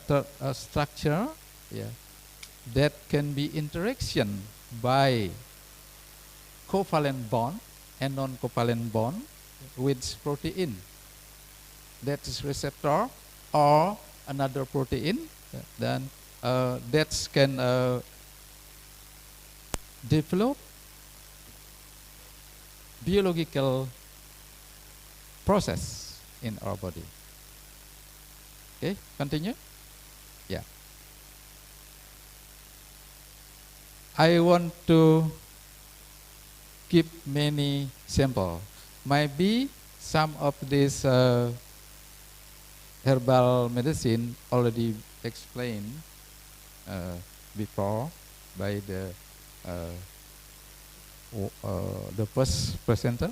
Yeah. Here, herbal product can develop have benefit. Yeah, have benefit. According to metabolic secondary that can find in that herbal. For example, grape contain metabolic secondary we call resveratrol. Resveratrol can be interaction, can be as a ligand, can be interaction with the many protein. Thank you. And can be very important as a cardioprotective effect, and so on. Yeah, and so on. Might be because Ms. Nurul already explained, I will fast many kind of this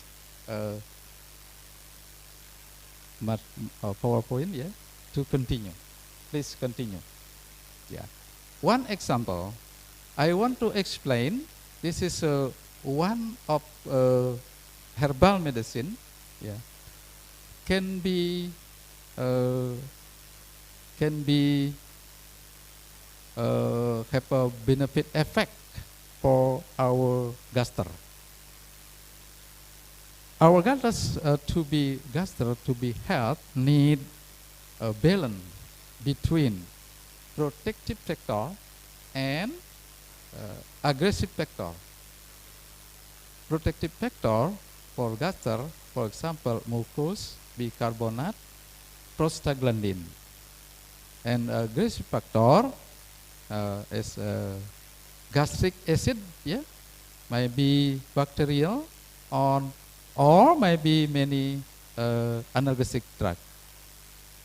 Flavonoid that's content of one herbal medicine, ginger, yeah, contain flavonoid, yeah, can protect the gaster by increasing protective effect and decreasing the aggressive factor. Yeah. Continue, please. Yeah, this is same. Yeah. How flavonoid protect our gaster. One mechanism is to increase antioxidant enzyme by activate one protein in the cell. This is called NRF2. Flavonoid increase the activity of NRF2 and then can increase the production of antioxidant enzyme like SOD, catalase, and so on. All of these enzymes can protect stress oxidative. Yeah. So can protect the gaster and maybe another cell in our body. Continue, please. Flavonoid in the cell of gaster, yeah, in cell of gaster, can be increase the production of bicarbonate. Yeah, bicarbonate can protect our gaster, and flavonoid also decrease the production of acid secretion, pepsin. All of this as aggressive. Yeah. So herbal medicine that contain flavonoid can be used to protect our gaster by increase the protective effect and decrease the aggressive factor. Okay, continue, please. Yeah, this is effect of flavonoid. Continue, please. Yeah, continue, please. Yeah. Another example. This is andrografolid. Yeah. Andrografolid is anti-inflammatory too, with mechanism not so different with flavonoid. Continue. Continue. Continue. This is only example. I want to explain here. This is my research. My research about purple sweet potato. Yeah. My research in animal model and many research with patient. Yeah. And in my research, the content of purple sweet potato is anthocyanin and also another flavonoid, yeah, flavonoid, and my research show this flavonoid and anthocyanin can increase NRF2 protein, yeah. This is a transcription factor can increase antioxidant enzyme, yeah, to repair energy metabolism. So my research show that purple sweet potato extract can be as good for cardiac and for endothel of blood vessel. Yeah. And might be possible increase the lifespan and health. Continue, please. Continue. Yes. I want to explain in a summary maybe herb and drug interaction. Yeah. Because maybe most of the medical doctor afraid about this interaction. So when we need to integrate it, we must understand about kind of interaction. There is two kind of interaction, according to pharmacology. The first, pharmacodynamic interaction, and the second might be pharmacokinetic interaction. Herbal drug and conventional drug might be some herbal drug can inhibit the absorption of conventional drug, or maybe conventional drug can inhibit the absorption of herbal medicine. That is a pharmacokinetic and pharmacodynamic interaction. Herbal drug might be interaction at the site of action, maybe at receptor or at protein. Continue, please. The regulation and standard I have explained. Here in Indonesia, we have a regulation by the Minister of Health, by the government, and that's, I think, we have a good regulation. Continue, please. As a conclusion, to improve integrating herbal medicine in primary care physician perspective, we need the following steps. The first, education and training. Education about pharmacodynamic, pharmacokinetic, and how about interaction. The second, need evidence-based practice.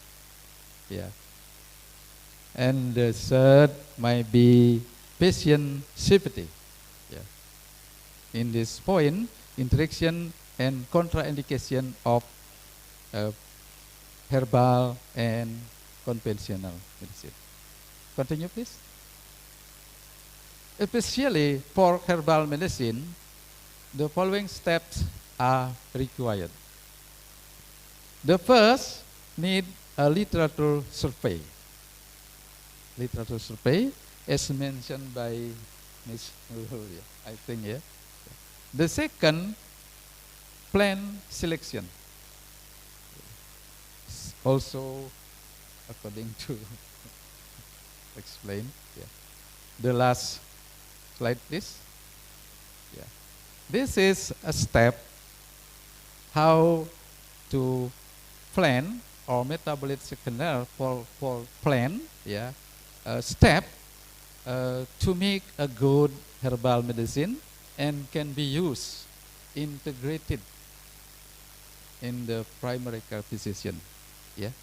The last point must be with clinical trial about pharmacokinetic, pharmacodynamic, and safety and side effect. Thank you very much.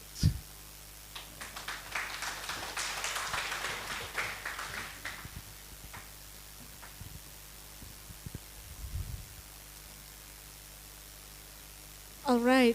Thank you, Professor Jawi, for your very nice talk. Professor Jawi has highlighted several issues regarding with integration of natural product and herbal medicine into primary care and healthcare services or system in general. The first, how the advance of pharmacology could speed up the discovery of drug pipeline. For example, Professor Jawi has explained about how conventional pharmacology enable us to provide drug in the market that could take around decades to be drug on the market, while with the advance with the reverse pharmacology enabling us to take shorter time to get drug on the market. And the second aspect of the development of natural product as well as herbal medicine, not only looking at the natural product as source of bioactive compounds, but also integration of herbal medicine into clinical practice as a multi-component approach. The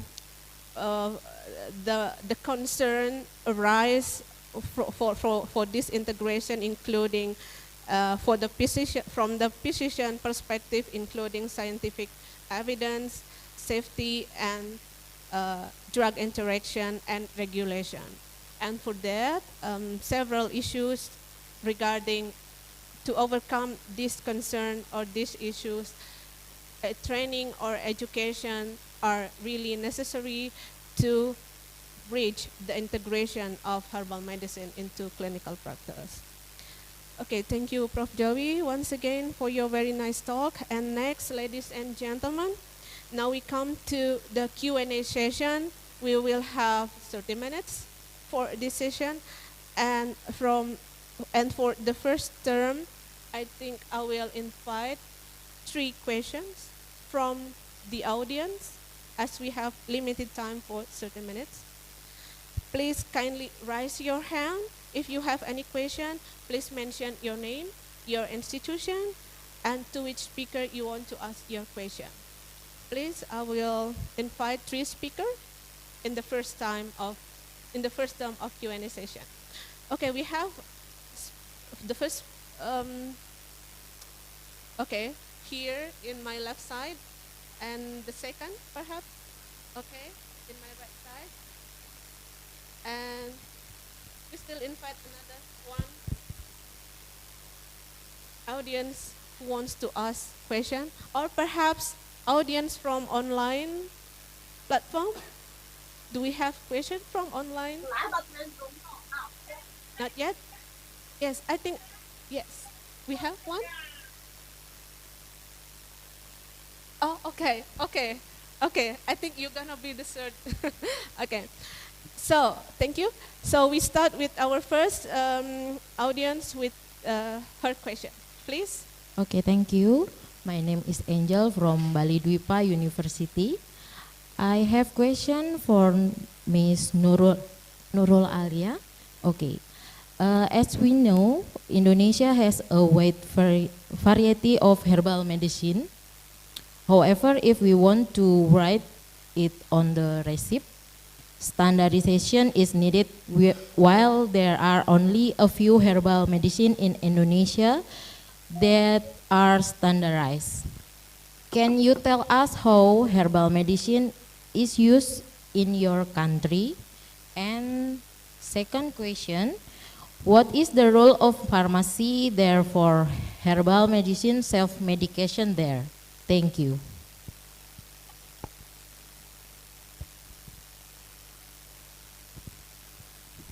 Do you want to answer the question directly, or we wait for the second? Okay, we can wait for the second. Okay, the second question, please.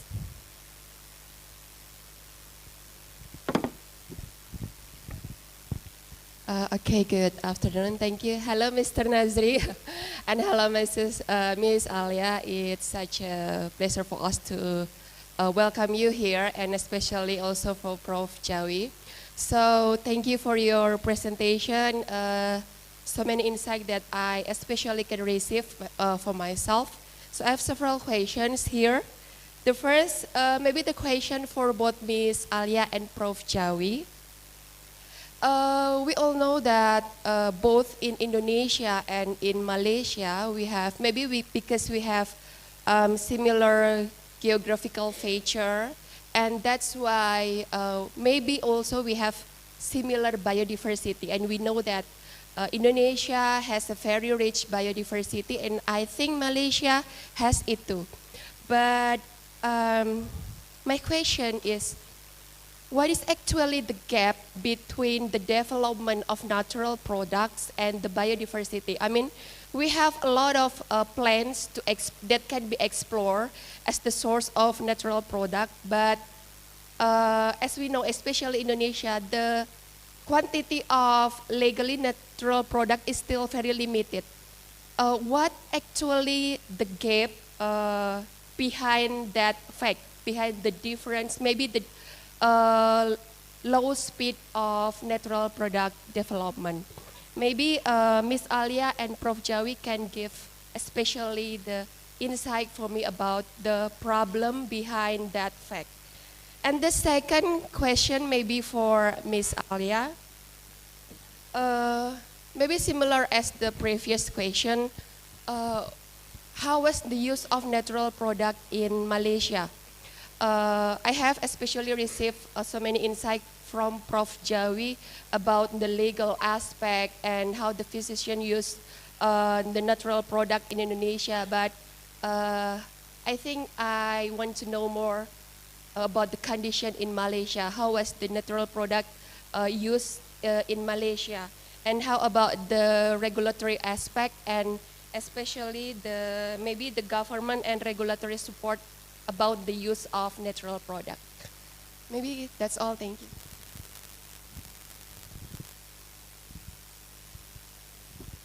All right, now we move to our audience with the question. Yeah.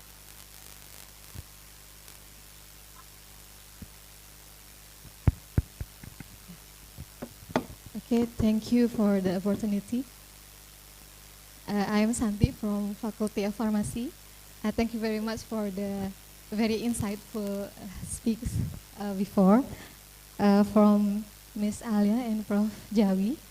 I would like to ask one question, maybe for Ms. Alia first. That I recall a few years ago when I, as a college student, hearing from my lecturer that in the plants, the crude extract of the plants can be more efficacious than the form of the fraction or the isolates of the extract, because that contain a multitude compounds. And maybe one of them is, maybe we know the term is side effect eliminating substances. So from your point of view, maybe, regarding the research that have developed today, what is your perspective on the potential of this crude extract? Is drug development to be applied in clinical practice more suitable to use the crude extract form, or it is better to use the fraction form or the isolates, or just like you explained before, a volatile compound, an essential oil, or maybe already developed in the research in silico approach like that? Thank you. That's for Ms. Alia. And our Honorable Professor Jawi, I will ask just one question about maybe the legal aspect maybe. You already explained before that there is the potential for synergetic effect between the herbal medicine and the conventional medicine. There is a potential of synergetic effect. But we know that our BPOM, our Food and Drugs Regulatory, prohibits the inclusion of chemical substances in the natural herbal product, herbal preparation. The chemical substances, like we know the term of BKO, bahan kimia obat, is prohibited in the traditional preparation. So how is your view about the possibility of achieving this synergetic effect between the herbal medicine and the conventional medicine? And how might this regulatory maybe impact the future development of the herbal medicine in order to be used alongside with the conventional medicine, maybe in the physician's point of view? Okay, I hope my question already clear. Okay, thank you for the opportunity. Thank you for the speakers. Okay, thank you. For the third participant, may I repeat again your question? You asked two questions, right? The first question is directed to address to Miss Nurul. What's about her perspective on crude extract, where crude extract can contain compounds with activity, while it may contain compound that have antagonist activity or how to say it's different activity with the active compound, something like that. Is it like that? Yeah. Okay. I mean, to compare the form of the crude extract and the other in the fractionated form or the isolate form. Yeah. So because I remember that the crude extract maybe be more in efficacy because maybe there is a compound called side effect eliminating substances. Yeah, that maybe will be more efficacy than the efficacious than the isolate or the fraction form. Yeah. Yes. Okay, so Miss Nurul perspective on the use of crude extract compared to like a fractionated active containing only active fraction of the extract derived from the extract, right? Okay. And the second question about the concern with the legal aspect of the herbal medicine, I think this question is addressed to Professor Jawi, right? About concerning about the potential side effect of herbal medicine and how to use them alongside with conventional medicine, and in line with the legal aspect in our standard in our country in Indonesia, that chemicals are not allowed to be a part of herbal medicine. Is that right? Yes. I think, is that clear for the question from the three participants? Yeah, okay. Then I will invite our speaker to respond to the question from our participant. The first question from our the first participant question is addressed to Ms. Nurul on how herbal medicine used in Malaysia. Okay.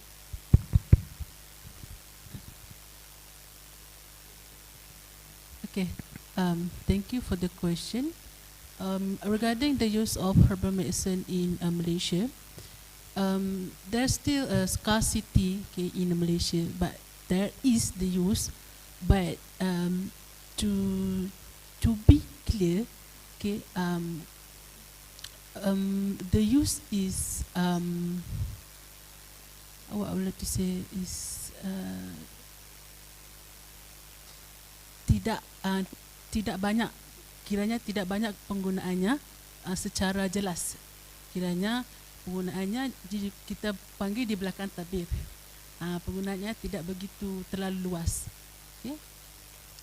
Tetapi, okay, jika based on my experience, okay, beside being a docent in Malaysia, I also practicing as a pharmacist in a retail community. Okay, we in Malaysia, most of the herbal medicine, again, I believe also in over the world, okay, it is presented in supplement, okay, herbal supplement. Okay, if you are talking as a natural product in or herbal medicine in as supplement, yes, the use is widely being used. Okay. And based on my experience during working as a community pharmacist, okay, I can say that in 10 customers that come to my pharmacy, okay, like 5 of them will get the supplement. They have a belief that they cannot depend solely on the conventional medication. They have to have another alternative. Okay. This can be also supported by finding my own project during S2, okay, Masa Sarjana, where I interviewed our elder adults, okay, on the use of herbal medicine. then they admit that some of them, having an high blood pressure, they go and find something like in Malaysia we call as peria katak. The peria katak is the one the natural herbs, and then they go and they will make it as something to drink. So to conclude, my answer is that the use herbal medicine as herbal supplement in Malaysia is wide, but not every they still have what we call a stigma on the use of it, because not every individual have what we call belief in herbal supplement. That's why in Malaysia, we can see there's still a significant gap between the conventional and herbal medicine.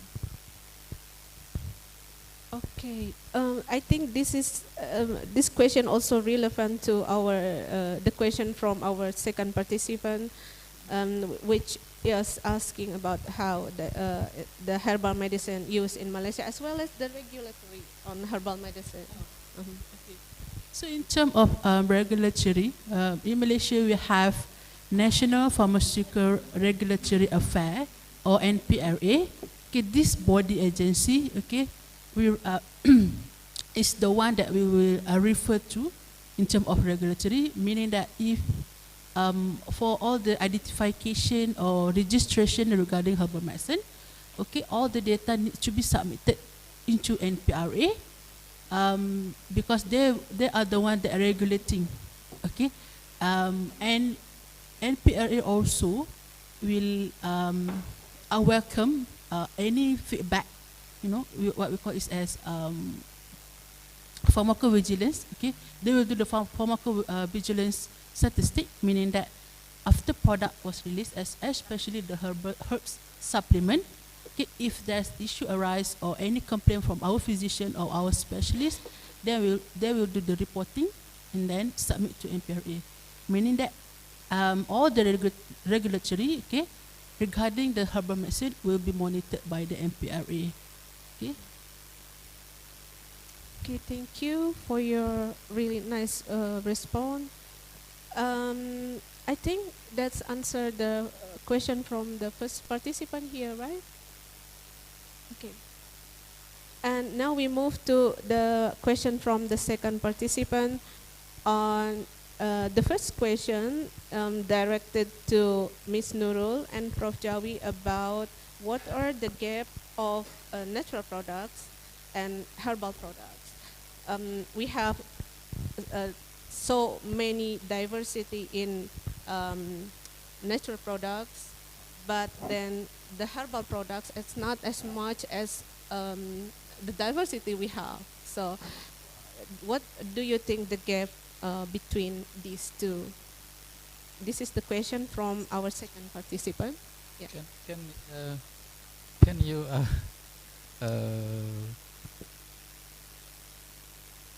perhaps I will explain about the question. Yes. The participant asked, we are as tropical countries, Indonesia, Malaysia, we have very rich biodiversity. Yes. But from our rich biodiversity, it's not as many as herbal products we have nowadays. Is that right? Yeah. What do you think the gap? Why with our high biodiversity, with our rich biodiversity, but when it comes to a herbal products, not so much herbal products are used nowadays? Okay. Thank you. This is a good question here. We understand there's Indonesia and Malaysia maybe have many kind of plant. Yeah. Every kind of plant contain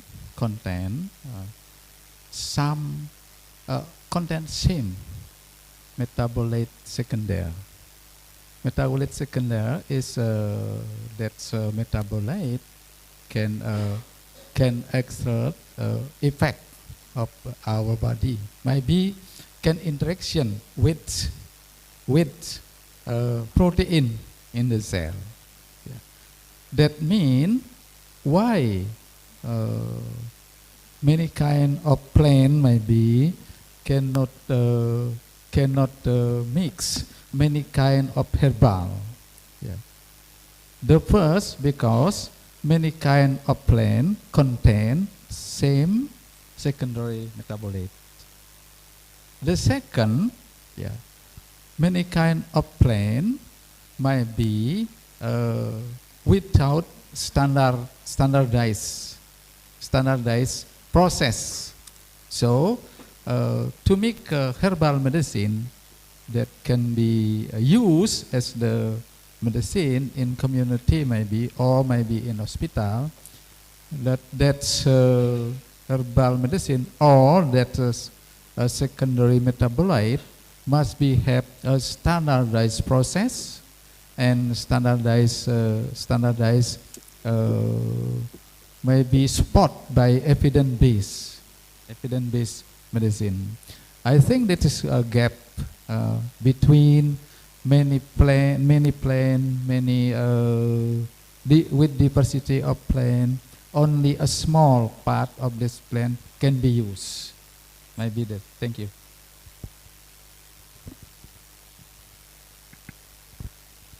Okay, maybe I will add some to what have been told. Okay, similar to Malaysia standard. Okay, the reason why there are gap. Okay, again the main reason is due to the lack of standardization. Okay, if physician wanted to prescribe one herbal medicine, for example, we looking back to our conventional. For example, we have tablet paracetamol. We have a very specific strength, 100 milligram. Okay, when we're talking about herbal medicine, okay, how we want to compare it, you know, we need to have a very standardized dose, okay, before we prescribe it or use it. That's why, again, it has a very huge gap. And then again, the reason why we have mainly biodiversity, but lack in the herbal product, again, is I always say it's about cost lah. It's very costly, you know. Even when you want to do the first step, you know, cytochemical analysis, okay, that need the use of machine, for example, HPLC, you know, gas chromatography, those, and then NMR, spectroscopy, is all the machine costs. And then we cannot just take the plant and then do the analysis. Okay, there are few steps involved. Those involve the cost. Okay, from the start until the end of the end product. That's why again, even though we have many plants, okay, with by having a little to non finished product in terms of herbal supplements, okay, the reason is other than that of sterilization, etc. The thought would be involve the cost lah. Okay, it's not going to be a short process. Okay, as we as presented earlier by the third speaker. Okay, it's take even for conventional also we take like longer years. Okay, imagine you want to do with the a herbal medicine. So I think on top of lack of standardization, cost would be among the thing contributing factor to the gap that we have. Okay. Thank you, Prof. Jawi and Ms. Nurul. Yes, when we conclude from our two speakers, that still if we talk about how we have so rich biodiversity, but when it comes to herbal products, we have less than we expected compared to our rich biodiversity. Yes, when we can conclude that cost analysis is still a big issue. That's why standardization is not just it's when we talk about it, it just looks so simple. But when it comes to the cost analysis, it's a huge thing. That's why perhaps this become a major challenge, yeah, from your explanation. Okay, thank you. We have one more question from our third participant. There are two questions actually. The first question is addressed to Ms. Nurul. What's your perspective on the use of a crude extract when it compares to the fractionated the fractionated part derived from the crude extract, which contain only active fraction, as we know that extract could contain compounds which contribute to the bioactivity of the extract itself, or compounds with the self-limiting side effect. Is that right? Yes. So what do you think if we compare the activity of the crude extract and the fractionated fraction that derive from this crude extract? And the second question is then directed to Prof. Jawi about the legal aspect of the use of herbal medicine when we talk to the potential side effect of the use of herbal medicine alongside with the conventional medicine. Okay, I will invite Miss Alia first for the first question, and then Prof. Jawi for the second question. Okay, so thank you for the question. So in my point of view or my insight, okay, so as to compare the crude form, I think, with the fractionated one, okay. So we know in order to have the crude form is easier to get as compared to fractionated, right? However, as compared, I will favor on fractionated as compared to crude, because even though it's easier to get the crude form, okay, we might miss something there. As compared to fractionated, okay, we already have a clear information or the exact molecular in the fractionated as compared to the crude one. Okay, and then but it's more pro and cons. Like some of it has its advantages and disadvantages. But for me, okay, if you ask between crude and fractionated, I will go on fractionated because it's more clearer to us, and then as compared to the crude, because but it can be differ batch to batch. Okay, it's not all compound or herbal. The natural product have better crude form or better fractionated one. That would be my answer. The simple one to answer to your question. Okay, I hope it answered to your question. But if not, maybe we can discuss it later, because if you want me to answer in very detailed form, it can be more than 30 minutes, you know, because again we have to weigh on the pro and cons between this crude and the fractionated one. Okay. Thank you. This is a good question. Yeah. As I mentioned in my slide, yeah, between conventional drug and herbal medicine, herbal drug, this is a similar pharmacodynamic effect. Similar, yeah. Conventional drug and herbal drug can interaction with protein in our cell as a receptor, enzyme, or another protein. Yeah. That means if we use together, yeah, that can expose, yeah, interaction as a pharmacokinetic interaction or pharmacodynamic interaction. Yeah. How is about legal aspect? Yeah. Because that medicine can develop effect in similar, yeah. So according to the legal aspect of integrated use, integrated medicine, there's already many regulation. For example, we in Indonesia have a regulation the use of jamu. Yeah, this is have been regulation. Yeah, our use of jamu. But as a scientist, yeah, as a medical doctor, yeah, we must understand about the pharmacokinetic of jamu and another medicine if they use together. Yeah. So beside the regulation, legal regulation, need also a knowledge about interaction. Yeah. Same like if the patient give more than one conventional medicine, need a knowledge about interaction. Yeah. In general, if the herbal medicine combined with conventional medicine, we can use in different time. Maybe needs more than 3 hours. Yeah.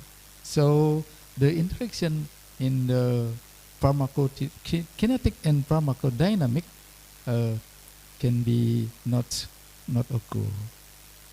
Yeah.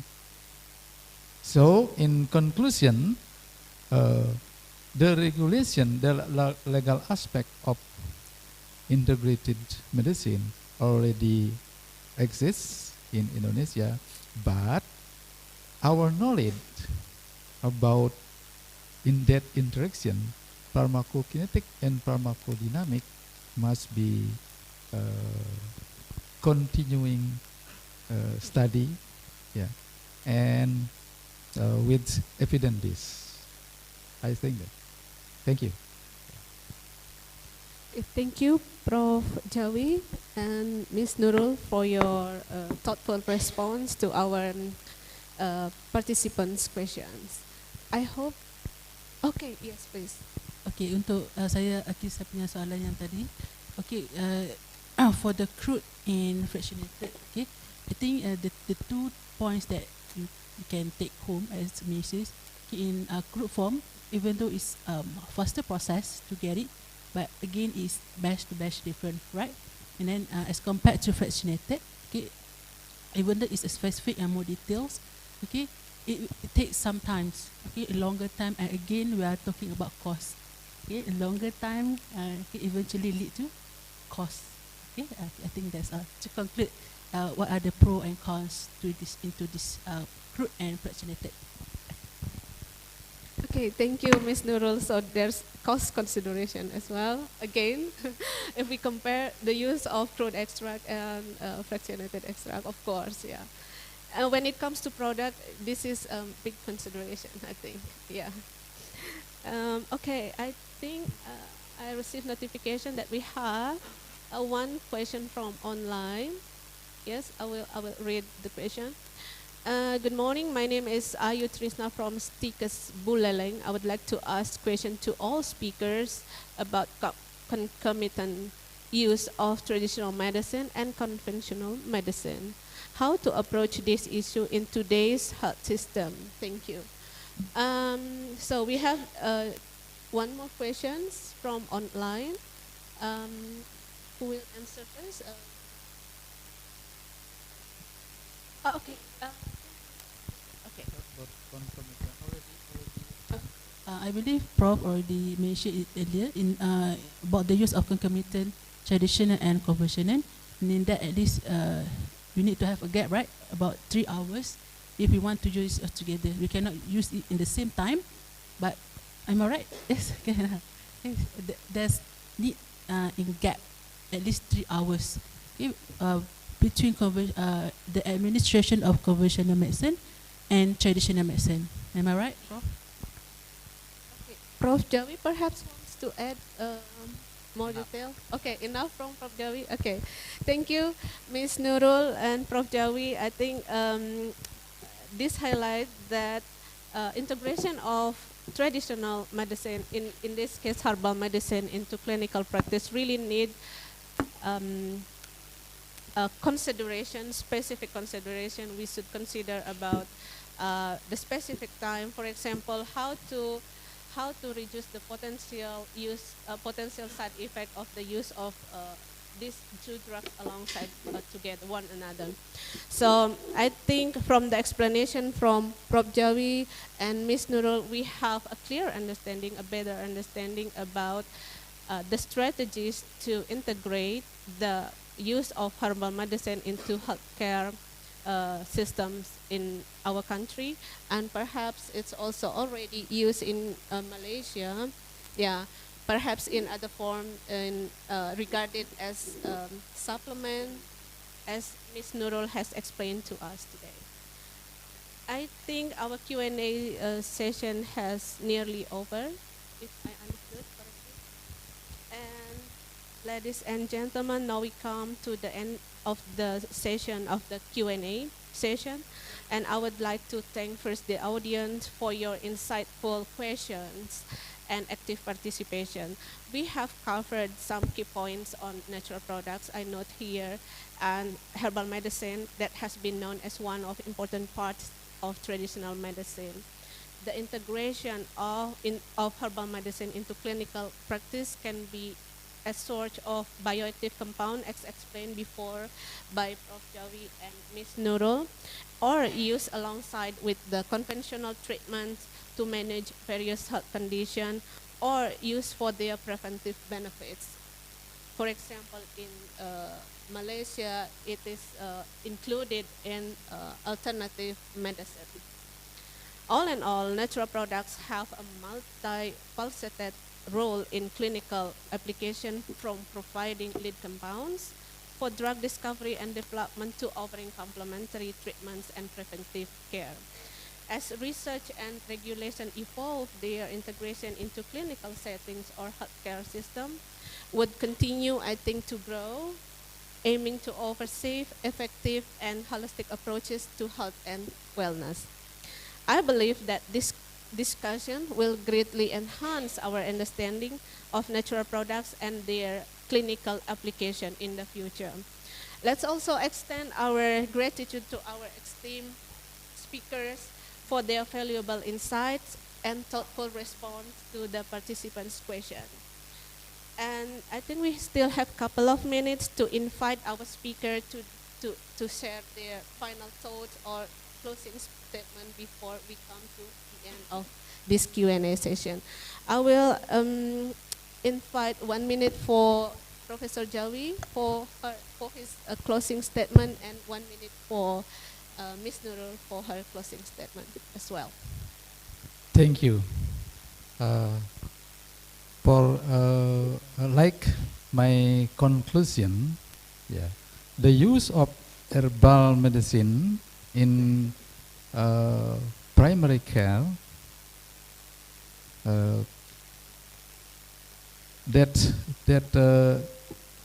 knowledge about pharmacodynamics must be understood, as a herbal or conventional medicine.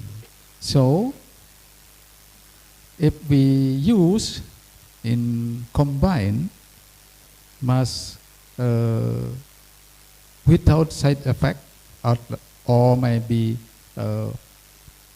reduce the side effect, with the knowledge about pharmacodynamic and pharmacokinetic, that's, I think that's better. That means the use herbal and conventional in the same time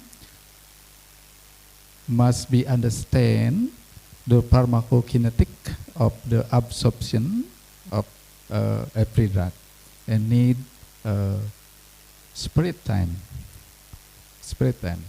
not in the same time. I think that is the conclusion. Thank you. Thank you, Prof. Jawi.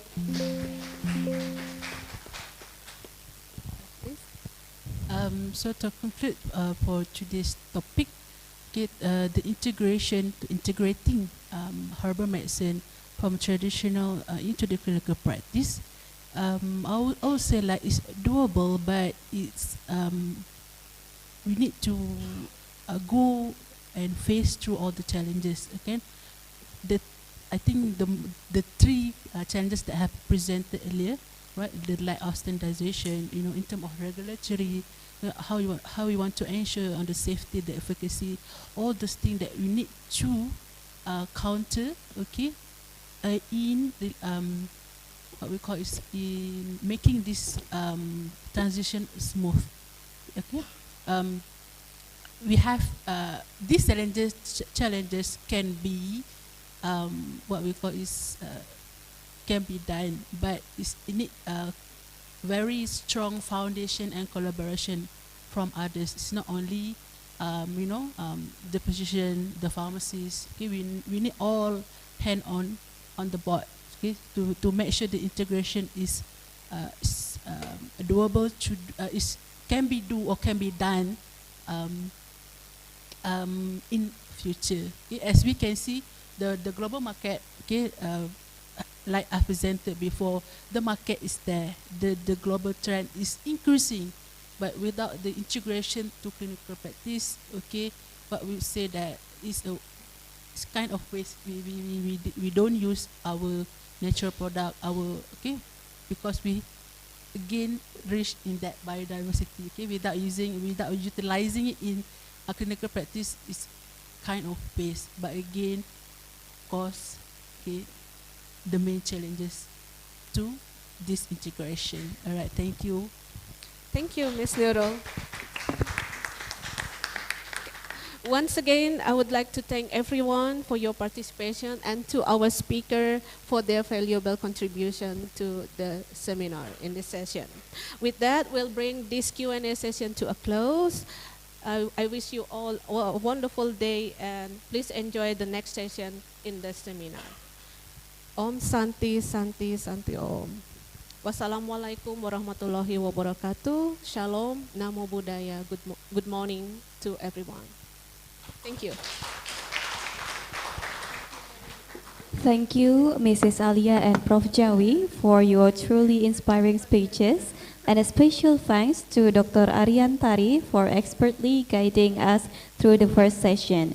Please kindly remain on the podium as we now present you with a ceremonial gift in appreciation of your valuable contribution.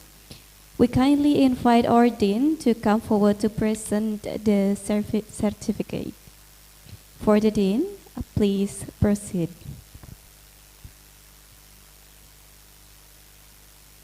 The honorable speakers and moderator, we would like to invite you to come in front of the stage.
the honorable speakers, moderator, and the Honorable Dean of Faculty of Pharmacy.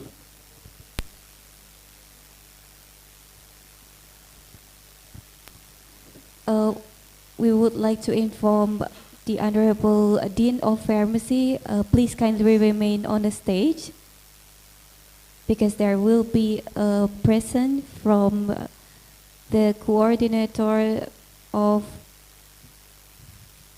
Diploma 3 of Pharmacy from UITM.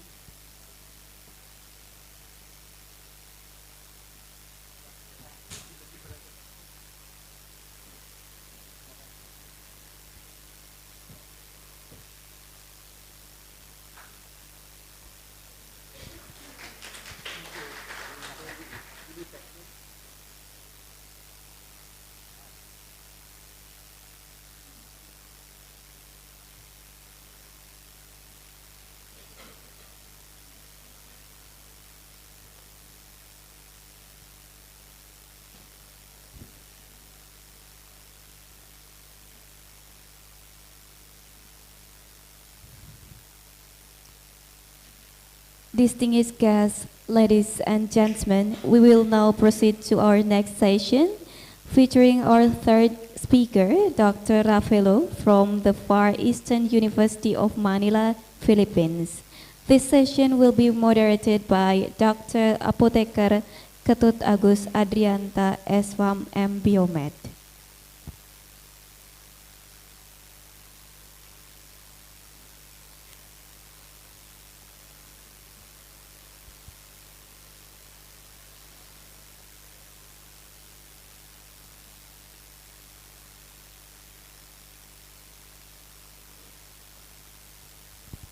Ladies and gentlemen, before we begin, let me take a moment to introduce our moderator by sharing a brief overview of his distinguished career. Dr. Apoteker Ketut Agus Adrianta, S.Pharm M. Biomed, often called as Mr. Ike, earned his doctorate in the Faculty of Medicine, Universitas Udayana. He is an accomplished pharmaceutical science and education expert with a strong background in biomedical research and a track record of pioneering work in drug development. Dr. Ike is highly prepared to steer today's discussion. Ladies and gentlemen, please welcome Dr. Apoteker Ketut Agus Adrianta, S.Pharm M. Biomed.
Om Swastiastu. Okay, thank you for the time. It has been a pleasure to be here with all of you. Let's continue with the next part of our program. Good afternoon, esteemed participants of the International Collaboration on Pharmacology and Natural Product, Icpnp 2024. Allow me to introduce myself. My name is Ketut Agus Adrianta. I have the honor of moderating the final topic of seminars today. I am pleased to welcome our distinguished speaker, Dr. Celia Rafaelo, MD, FPPS. Dear participants, please join me in extending a warm applause for our final speaker today.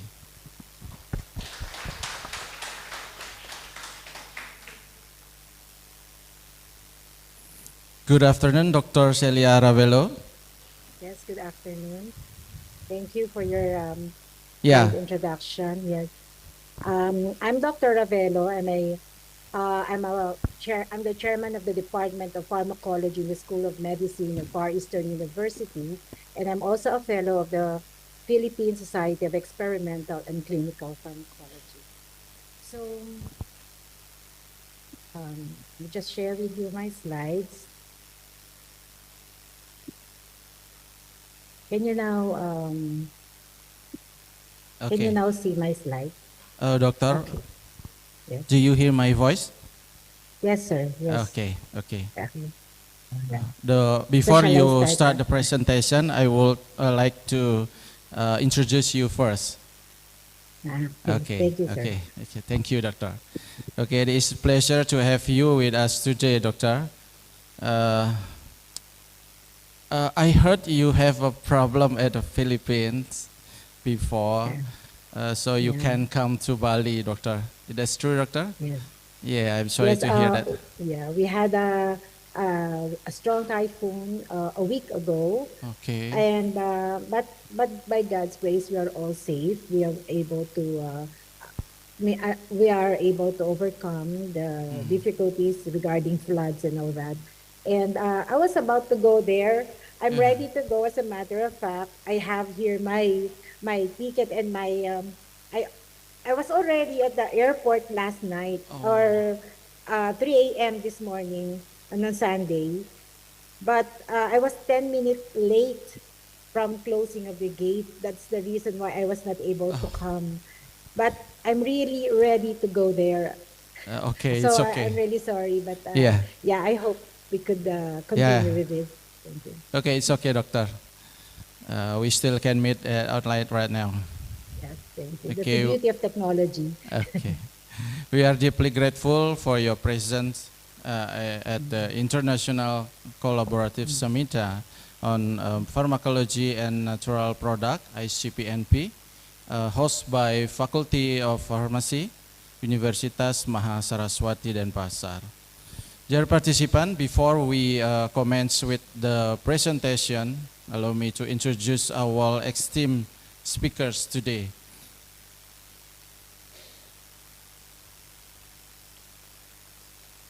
The committee, please show the presentation. The curriculum vitae from our speakers. Dr. Celia Ravelo is a distinguished academic at Far Eastern University, where she served as chairman of the Department of Pharmacology and associate professor. His dedication to education extends beyond her home institution with guest lecture at various universities across the Philippines. Dr. Ravelo is a fellow of the Philippine Society of Clinical and Experimental Pharmacology and the Philippine Pediatric Society. Reflecting her significant contribution to these fields, she is also a visiting consultant at the Department of Child Health at Far Eastern University Medical Center. Her academic achievements are underpinned by a solid educational background, including a residency in pediatric and a Doctor of Medicine degree from FAU and RMF Hospital and the Institute of Medicine, respectively. She also holds a Bachelor of Science in Medical Technology.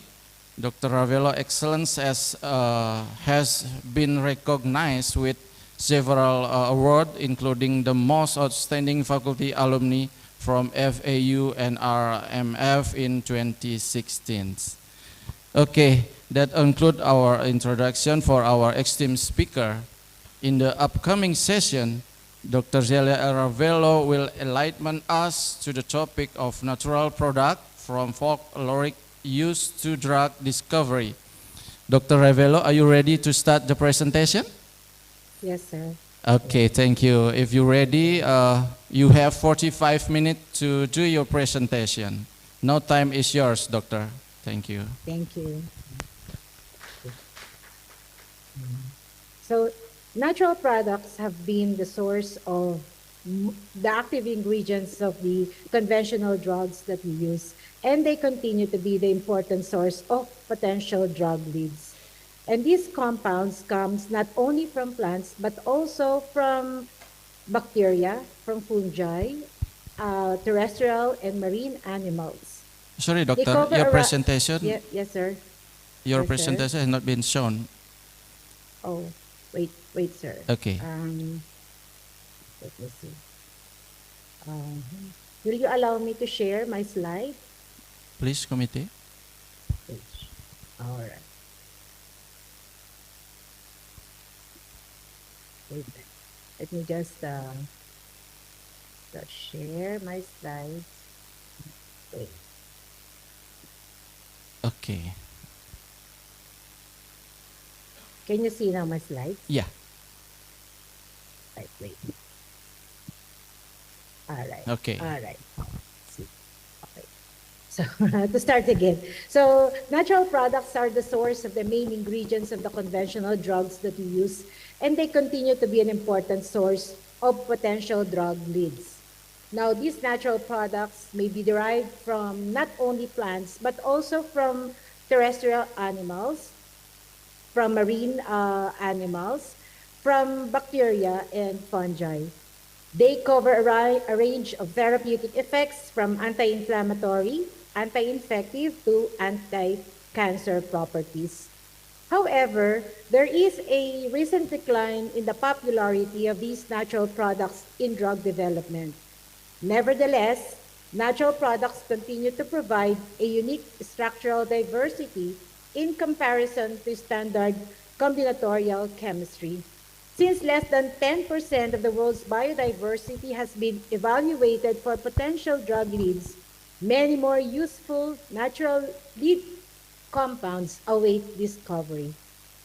It is the objective, These are the objectives of my presentation, just to give a brief history of natural products, discuss some of the natural products and their clinical uses, examples of natural products that became active ingredients of different drugs in the market, the process and challenges of drug development from natural products, and lastly, to give insight on the status of natural product use in our country. Now, I believe that you have heard a lot about the history, so I may not discuss this in depth, but just to mention a few, that these natural products have been in use a long time ago from Mesopotamia, which is now the modern Iraq, documented by the cuneiform tablets, which states the use of cypress oil and myrrh oil as a treatment for cough, colds, and inflammation. In Egypt, these were documented by the Ebers papyrus that contain a lot of blood-based drugs ranging from gargles, pills, infusions, and ointments. Of course, in China, there have also been a lot of documentation regarding the use of several herbs. In Greece, these scientists helped in collection and development of in the discovery of several medicinal herbs. And during the Dark Ages, there were monasteries in England, Ireland, and France that preserved this knowledge together with knowledge from China and India. The Arabs were the first ones who owned pharmacies, and Avicenna, who is a Persian pharmacist, a physician, philosopher, and poet, contributed highly to the science of pharmacy. Now, it is because of this history that it has been handed down to our ancestors, thus the folkloric use of natural products. So when we talk about folk medicine, we refer to traditional healing practices anchored on cultural beliefs of body physiology and health preservation. It reflects the indigenous heritage of each country. Now, an example is salvia. This is how it looked like. It was grown in, it grows in United States as well as in Mexico. And the belief of the Indians there is that these could increase the vitality and strength of their babies. Therefore, it is used as an aid during childbirth.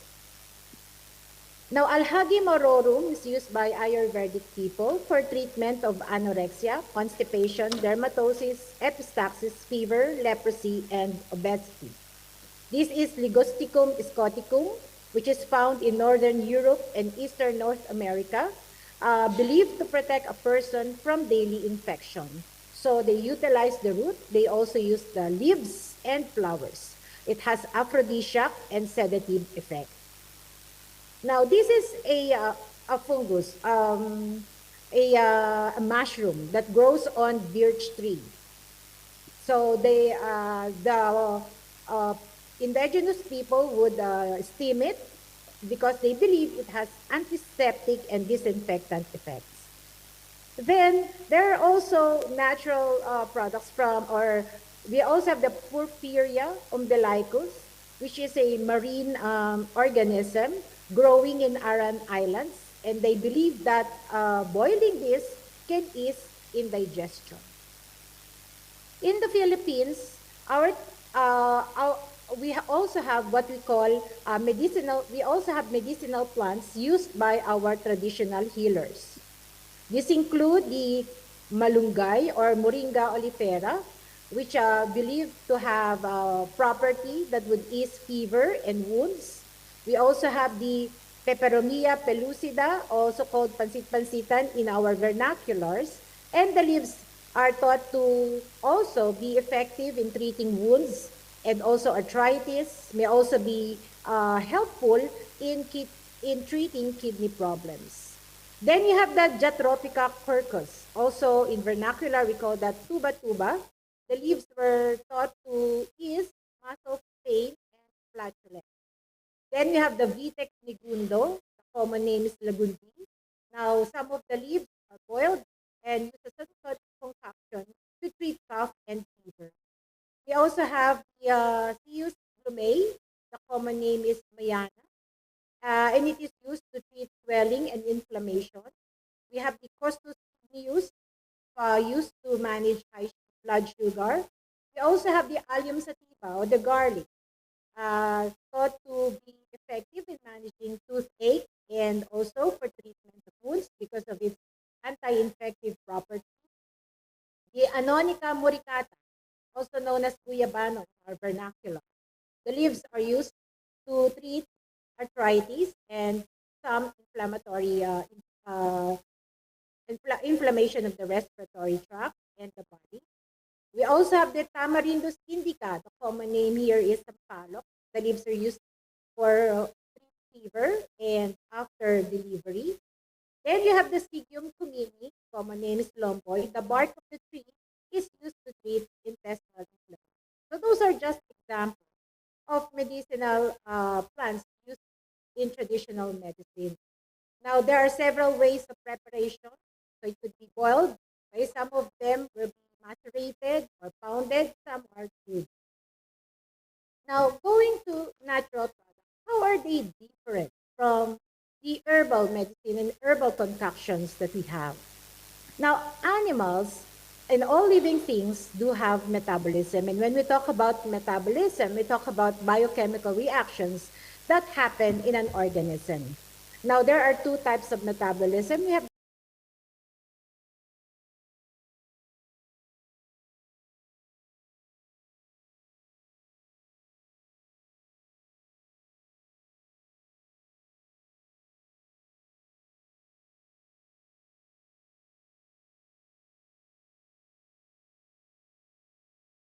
are products of secondary metabolism. These substances are produced either as a result of the organism adapting surrounding environment or a possible defense mechanism against predators to assist in the survival of the organism. Now, it is the secondary metabolites, as has been mentioned by Professor, that we now call the natural products. So strictly speaking, natural products are secondary metabolites.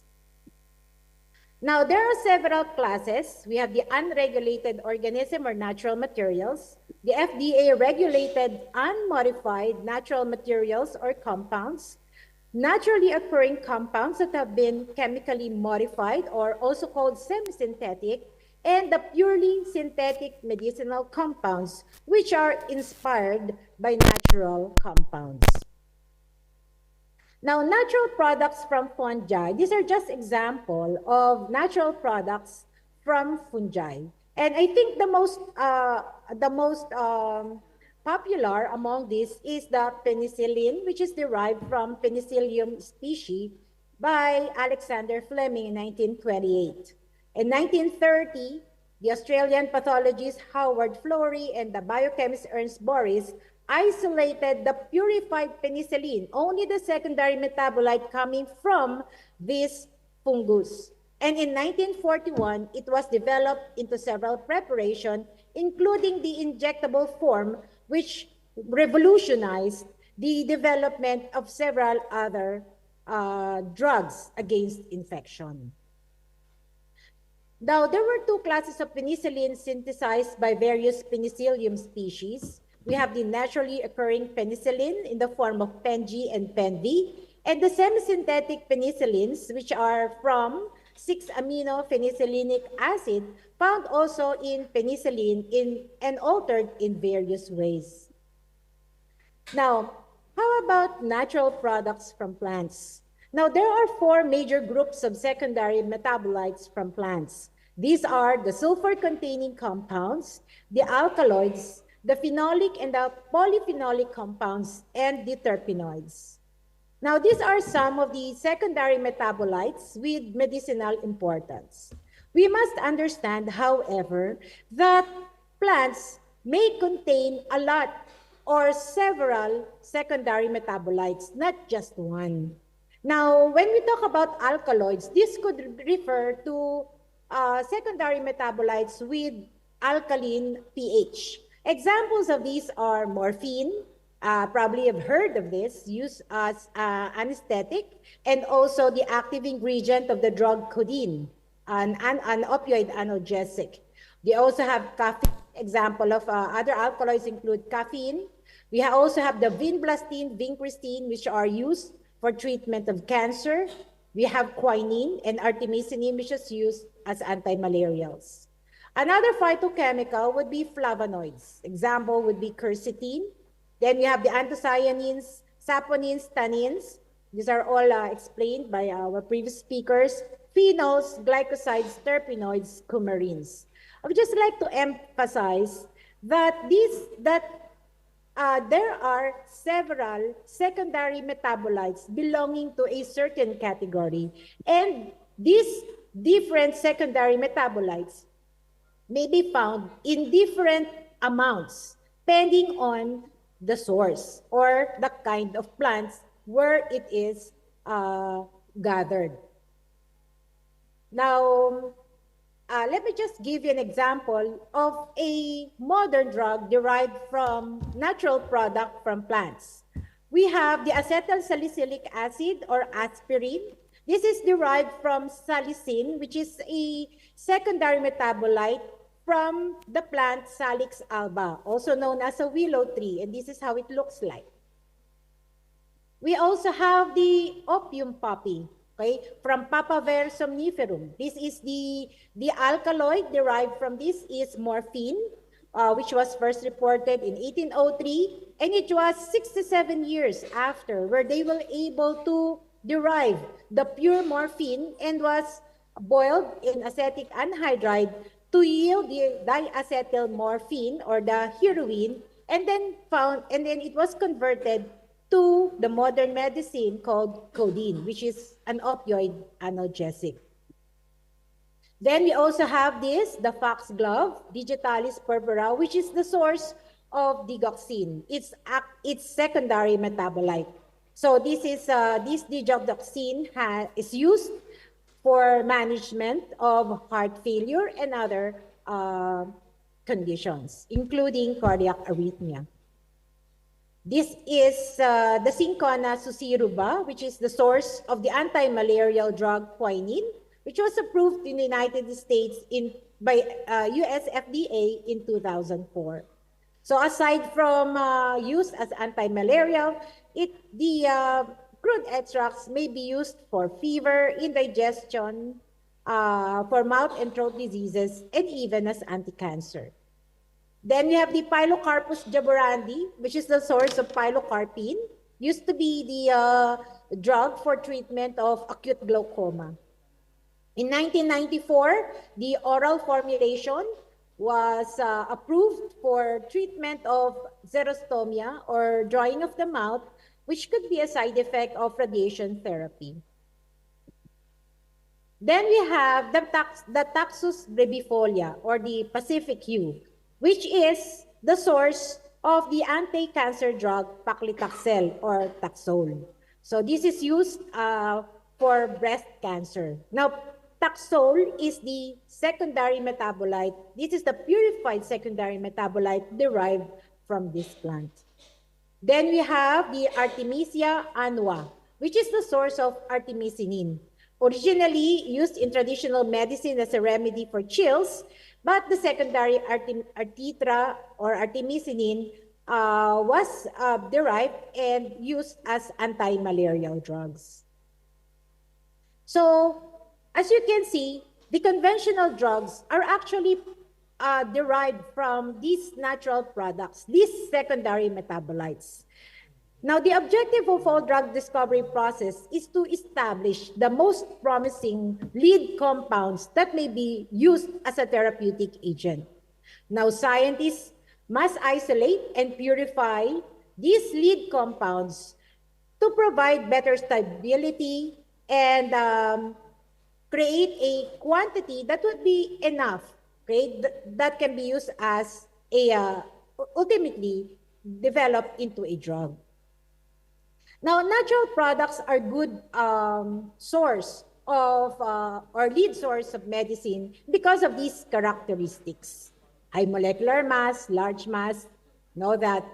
Although they do not follow the Lipinski rule of 5, okay, natural products still are a major source of oral drugs because they have better ability, because our body has a better absorption capacity for these products compared to their synthetic counterpart, right? So the natural products are structurally optimized by evolution to serve particular biologic functions, including regulation of endogenous defense mechanism and interaction with other organisms, which explain their relevance in treatment of cancer and other inflammatory conditions. Now, the current way of creating or developing this natural product involves the bioactivity guided isolation steps. As you can see here, from the organism, we will derive the crude extract. Now, starting from the organism already arise some problems, okay? The problem is some organisms is difficult to grow, especially for plants. Some plants would not grow in different climates. So, and also in cases of bacteria, some of them may not be cultured out of their natural habitat. And the solution for that is to create methods for culturing these organisms or creating in situ analysis. Another problem with the organisms or the source of the natural product is that once they are taken out of their natural habitat, they stop producing their secondary metabolites. And therefore, okay, the current solution is to develop new methods to synthesize the natural products or the secondary metabolites and heterologous expression of biosynthetic genes. Now, from the organism, we get the crude extract, okay? So the problem with just getting the crude extract is that the crude extract will also contain natural products or secondary metabolites which are not yet known, and therefore their properties are still undiscovered. Now, bioactive natural products may be present, but may be insufficient in amounts. So the current solution is to create a method of dereplication or a newer method for extraction and pre-fractionation of extracts. So when we talk about dereplication, what do we mean? So dereplication is a process of recognizing and excluding from further study those heat mixtures that already contain the known bioactive compounds. The combination of bioassay, separation science, spectroscopic methods, and database searching can be regarded as chemical or biological screening processes. So, in essence, there are several strategies and technologies to address the challenges in bioactivity-guided isolation of natural products. As you can see here, the isolation of natural product is a tedious process. It's a very complex process because you have to isolate the purified natural product that may lead to a drug with a specific mechanism of action to address a specific need in a certain disease.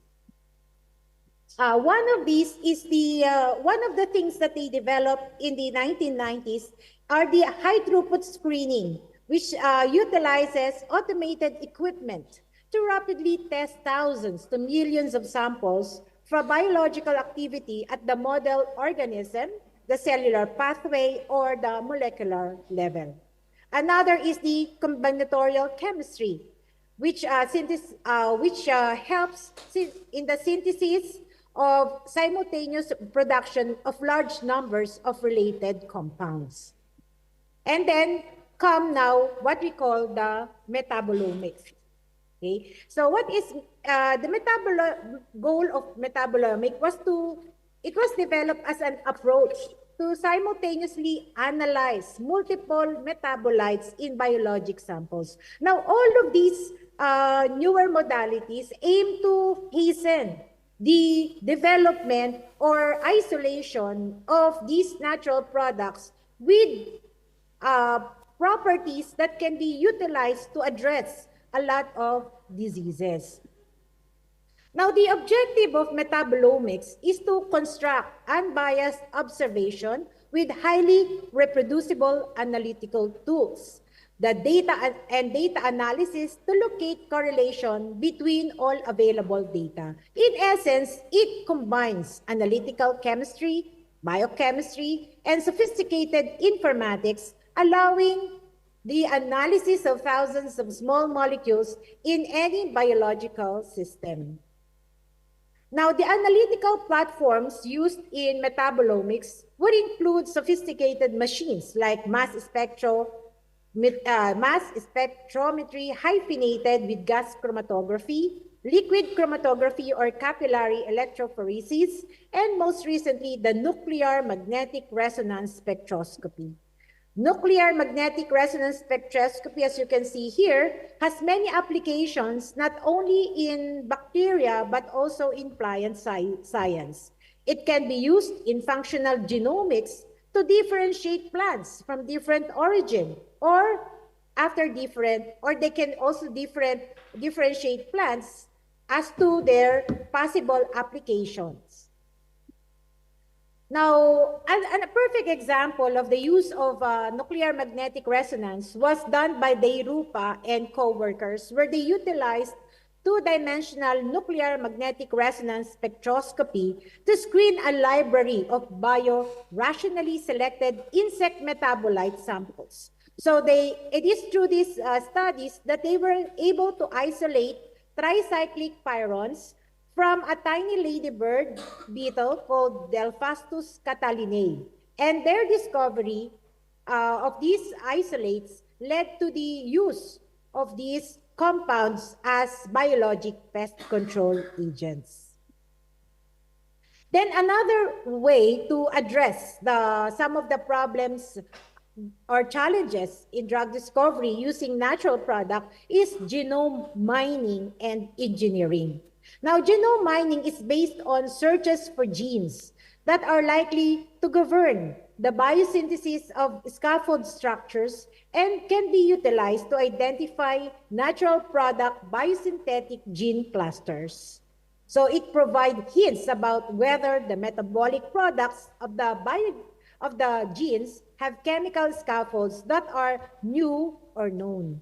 So applied in combination with spectroscopic techniques to accelerate the identification of natural products, this is a very promising technology.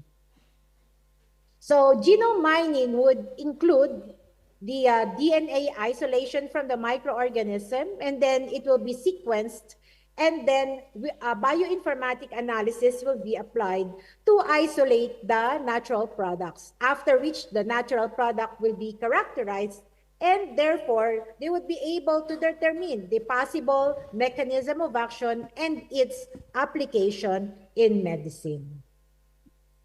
So, as you must have probably realized, this process of developing a drug from natural products is a very tedious and very costly process.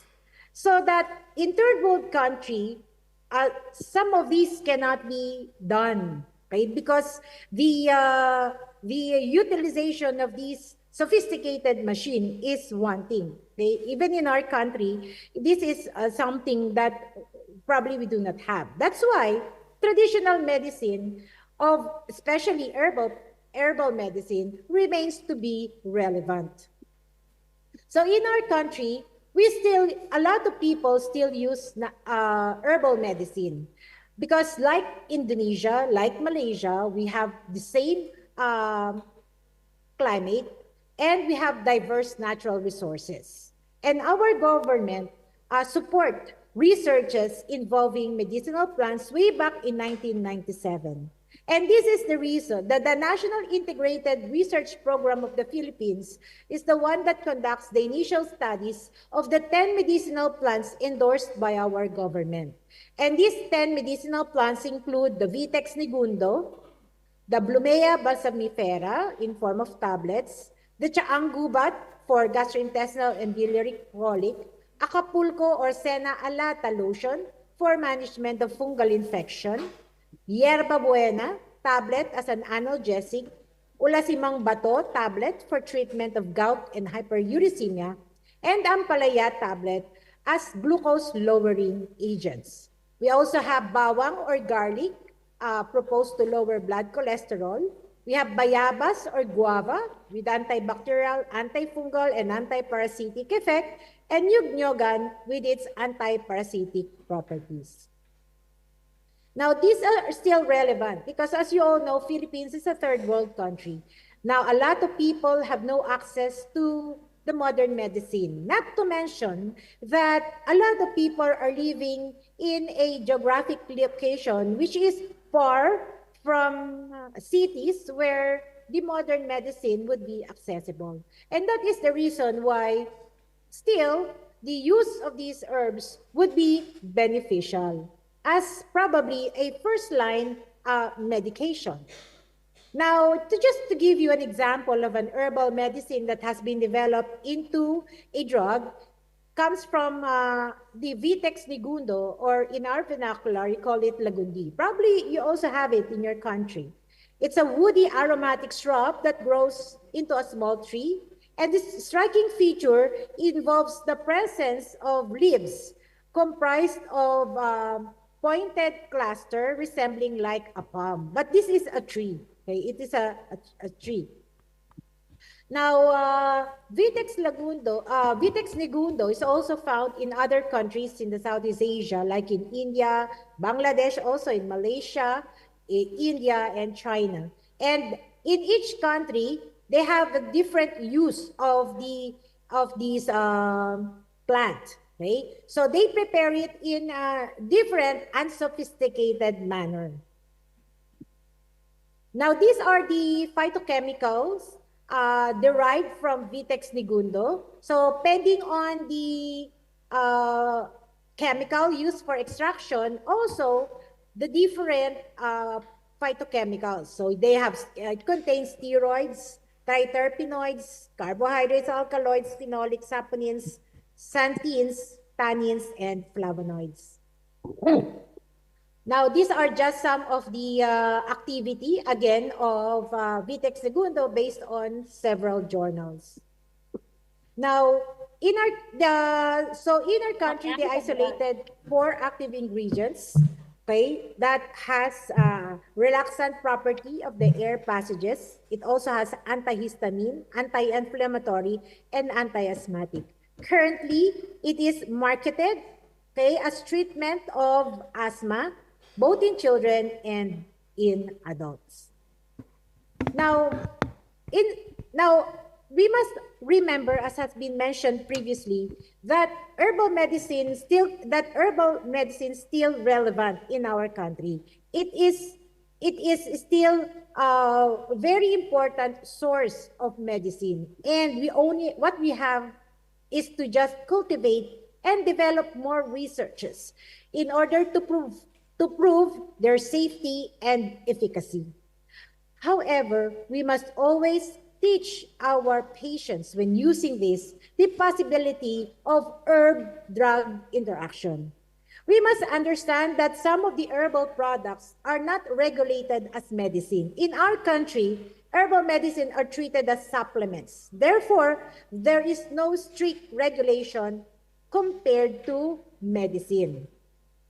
But we must always emphasize the possibility of adverse effects of this herbal medicine, especially the crude extracts. Because as I have mentioned, the crude extracts will contain a lot of metabolites that may work together to emphasize its therapeutic effect, but it could also be the possible source of adverse effects. So say, for example, the St. John's wort. It is an herb utilized for management of depression, but when it is combined with antidepressant drugs, it may cause a lot of adverse effects. And that's what we are trying to emphasize when utilizing herbal medicine to our patient as physicians. So in summary, I have emphasized these following points: that natural products have been used in ancient times and in folklore for treatment of many diseases and illnesses. Traditional bioactivity guided isolation enabled a vast array of bioactive secondary metabolites from terrestrial and marine sources to be discovered. And many of these natural products have gone to become current drug candidates.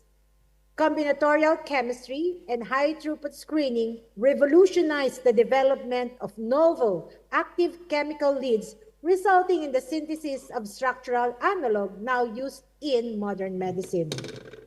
Combination of metabolomic technologies with natural product discovery processes will be beneficial and will facilitate identification of potential novel drug candidates. Our government support researches aimed at developing safe and efficacious as well as low-cost medicine derived from natural products of medicinal herbs. And that's all. Thank you. Okay, thank you. Please give applause to Dr. Ravelo. Thank you, Doctor, for your great presentation and insightful presentation. Yeah, we will now go to the Q&A session, Doctor. The segment will be last about 10 minutes. Let's begin with our participant to present here, offline participant. All of you, offline participant, if you have a question, kindly raise your hand and then mention your name and institution and then your question. Do you have any question for Dr. Ravelo? Offline participant, please. Okay.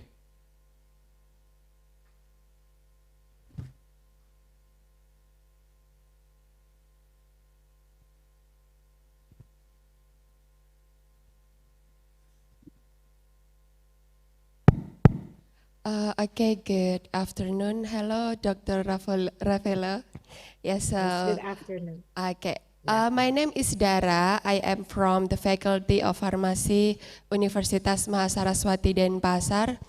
So actually, I have maybe a lot of questions, but I may will ask only one or two questions because your presentation is very interesting, especially for me myself. So as you mentioned before about the biotechnological technology, especially the genome mining in the development of natural products. So I would like to ask about the challenge and the consideration of using genome mining in plant secondary metabolites, because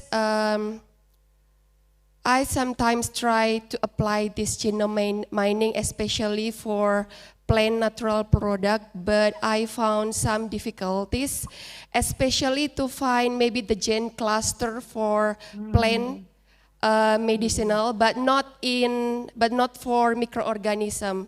I think applying genome mining for microorganism is so much easier than in plant secondary metabolite. So I would like to ask about that, about the challenge and consideration of applying genome mining in, especially for plant secondary metabolites.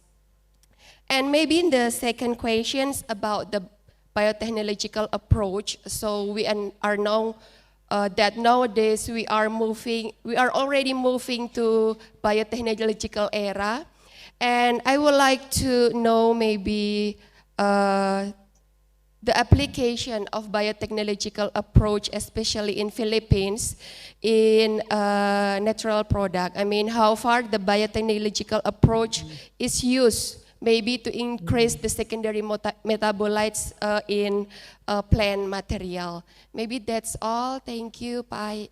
Okay, thank you, Mrs. Dara. Dr. Ravelo, would you answer the question, please? Okay. For the first question about genome mining, okay, the purpose of genome mining is to address the problem on developing the source of the secondary metabolites. And I agree with you that genome mining would be more difficult in plants because it's a complicated structure because of their complicated structure. Unlike in bacteria, where genome mining would be easier because these are single-celled organisms, no? So that is why the challenge here is to create laboratories that would specifically be able to use the technology in this aspect. We don't have that much here in the Philippines, I believe, but we do have from the University of the Philippines, they could have that gene, an office to derive the genes, but it is not yet available in all of the regions in our country. So that is the challenge. How do we create laboratories that would specifically address the genome mining process? Then lastly, the biotech approach. Now, the problem with biotech approach is the use of sophisticated machines, which may not be available to us, especially the nuclear magnetic resonance technology. As you can see, it's a very sophisticated machine that may not be available to all of us, but could have been available in several pharmaceutical companies. Now, that is the reason why in our country, the trend is not to isolate specifically the specific secondary metabolite. That is why we still continue with the old traditional isolation of the natural products. It is quite difficult to really isolate that secondary metabolite per se and use it as a medicine. Because as I have said, the problem is that not all plants would be producing same amount of that specific secondary metabolite that we want. The reason why we have this genome mining. Okay, thank you, Doctor, for the answer. What about the answer, Mrs. Dara? you satisfied with the answer? Any else, Mrs. Dara? Maybe the last question from you, Mrs. Dara. Okay. This genome mining thing is actually very interesting for me. I'm so interested in this genome mining, maybe because my research area is especially in biotechnology. So Dr. Revelo, I once tried to find the sequences of a plant. I tried to find it in GenBank, in NCBI, and I tried to submit the sequence, the DNA sequence in to the one of genome mining database. I tried antismas as the antismas that specifically used for plant material, but I found I can only find a few of gene cluster. So is the problem in the sequencing? I mean, is it difficult to sequence the whole genome of plant, or the problem is in the database? So I'm a little bit confused about those two problems. Now, there are a lot of databases that, well, probably you still have to search some more. There are a lot of libraries for sequence genome. If you only just, aside from the ones that you've mentioned, I'll just give you, if you will give me your email, I could possibly give you some of the possible sources for libraries where you could possibly ask for your sequence. That would be that's the only way I could help you. Now, because as you can see, or probably you must be looking at a totally different gene, okay, that would give rise to a different product. So that's the thing that we really have to work on and possibly search on. Okay. Okay, thank you, Dr. Ravelo. Okay, thank you, Pak. Dr. Revelo, maybe I would like to communicate more about this biotechnological and genome. I would like to learn more from you. Thank you, Pak. Thank you, Dr. Okay, thank you, Mrs. Dara. Still on offline participant, the last question for offline participant. Do you have a question? Okay.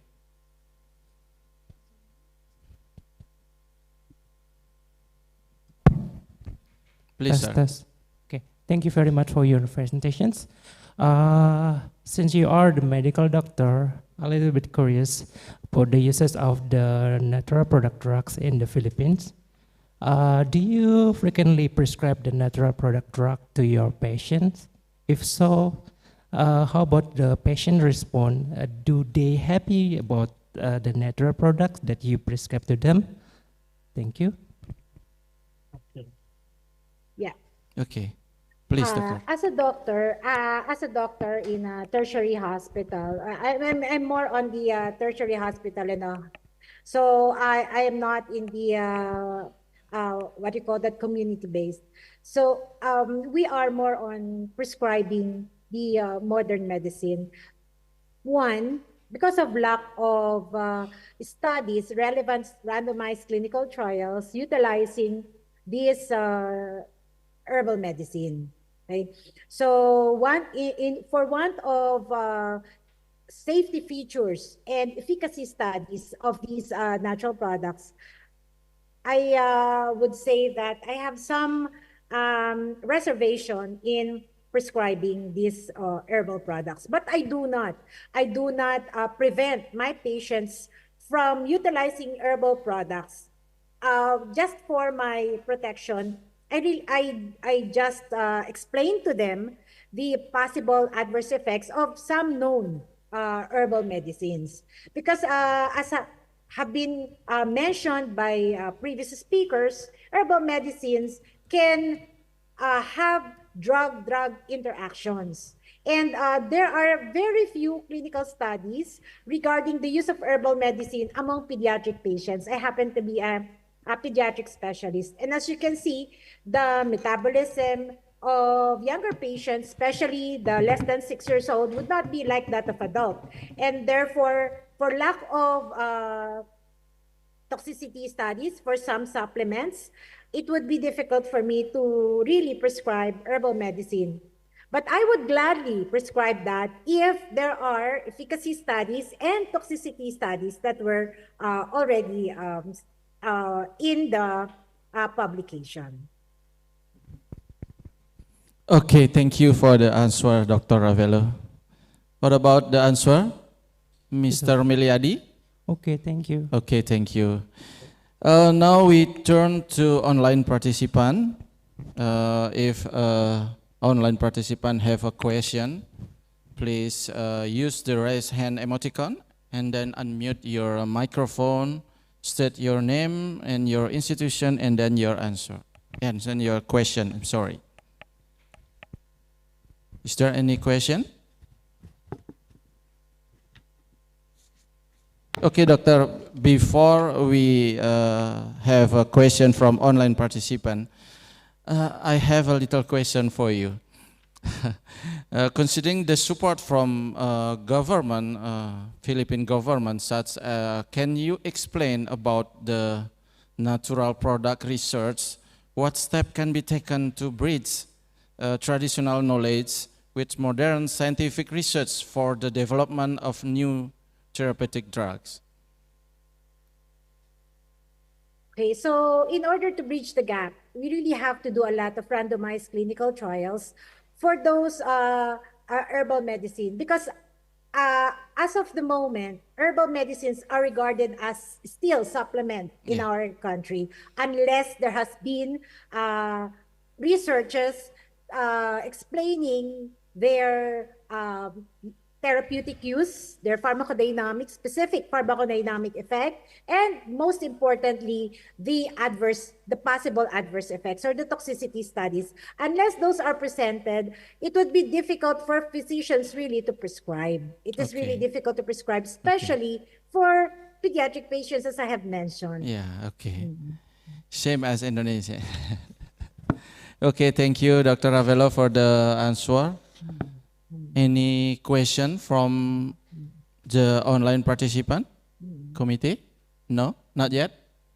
Okay, we back to the offline participant. We have one last question. Anybody have a question? Please raise your hand. Maybe Mrs. Dara have more. Oh, okay.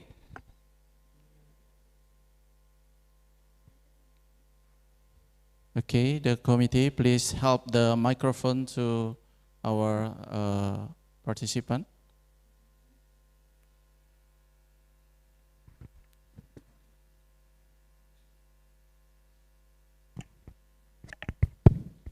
Check. Okay, thank you. Thank you, Ms. Ravelo, for your great presentation. Just like you explained just now about natural product sorry, for Mrs. prescription. Please state your name first. Okay, my name is Udayana. I'm from Fakultas of Farmasi, Universitas Mahasaraswati, Denpasar. Okay, I'm interested with Dr. Ravelo and Mrs. Dara just now conversation about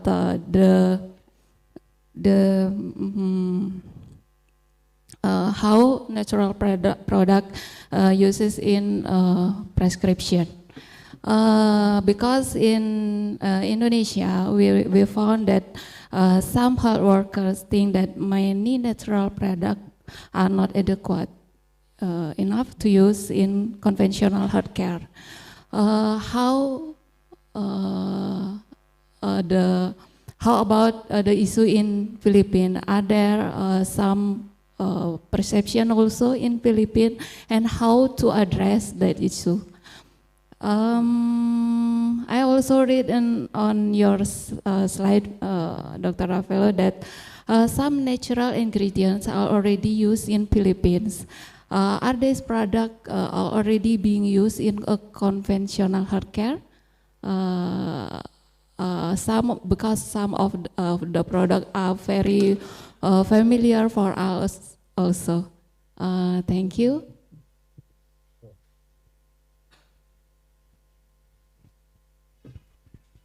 Okay, please, Doctor. All right. Yeah. Yeah. To answer the first question about the use of herbal medicine to our patients. Again, as I have mentioned, the common notion of patients that when we talk about herbal medicine, it is more organic. Therefore, they forget that there could also be some adverse effect. That's a problem, right? Some people would think that herbal medicine would be better than conventional medicine, not thinking that conventional medicine are actually products of the secondary metabolites derived from plants. Okay, so that's the first thing that we have to tell our patients, that when we give conventional drugs, especially if we know that it comes from plants, a lot of them come from plants. As I have given you some examples already, they are actually natural, except that they have to undergo through a process in order to isolate that specific metabolite with the therapeutic effect. Right? That's why sometimes they think it is more of chemical rather than organic, and they would rather use the herbal, the crude extract, the boiling of those plants. But the point is, there are still a lot of things that need to be done for herbal medicine to be really accepted as a medicine that can be prescribed to our patients. One, if you are going to give only the crude extracts, the boiled extracts that has not undergone a lot of fractionation process, well, I have shown you there are several metabolites coming from plants, and there are specific, like for example, flavonoids. There are several flavonoids, like alkaloids. There are several alkaloids. So sometimes they are not of enough amount. No, we do not know how much is the content, say for example, in a 1 kilogram of bark of a tree or 1 kilogram of leaves. We do not know how much of that natural product is contained in those amount of product of say plant, so a plant source. So that's one problem. Secondly, so it is important to emphasize to our patients that herbal plants are useful. Yes, they are organic, but they are not without adverse effects. They are not without adverse effects. And secondary, if they are going to use herbal supplements, then they have to ask their physician if that herbal supplement would be would not have a severe interaction with the conventional drug that they are using, because there is such thing as herb-drug interaction. Now, as to the use of the supplements in of the herbal products or natural products in our country, the example that I have shown you is Vitex Nigundo or the Lagundi. That product has already undergone toxicity studies, and therefore they were able to really document the safety of that specific drug. That is the reason why Lagundi can be prescribed to children with cough or even those with suspected asthma. And it can also be given to adults. Okay? So very important when we are going to give or when we are doing studies on herbal supplements or even in secondary metabolites already, the very first thing is to establish the safety of your product. That's very important. Okay, thank you, Dr. Ravelo, for the answer. Is there any question? Mrs. Santi, do you want to ask the question? Please. This is the last question. There is still time. Okay, thank you. Okay. Thank you for the opportunity, Mr. I and Dr. Ravelo. Thank you very much for the very insightful presentation. I'm very sorry, just want to continue from my last question with Mrs. Alia and Prof. Jawi, about the using of crude extract and the fraction and isolates, that in the manner of purity maybe and the effect that clearly from the secondary metabolites, it's better the fractionate or the isolates, but I also agree about that. But I just read one research that have the result. The research is not very recently. It on 2019 about the comparative analysis of cytotoxic potential of crude extracts and fractionate isolates from Moringa oleifera. And the result showed that the crude extract showed better anti-proliferative activity compared to the fraction separated.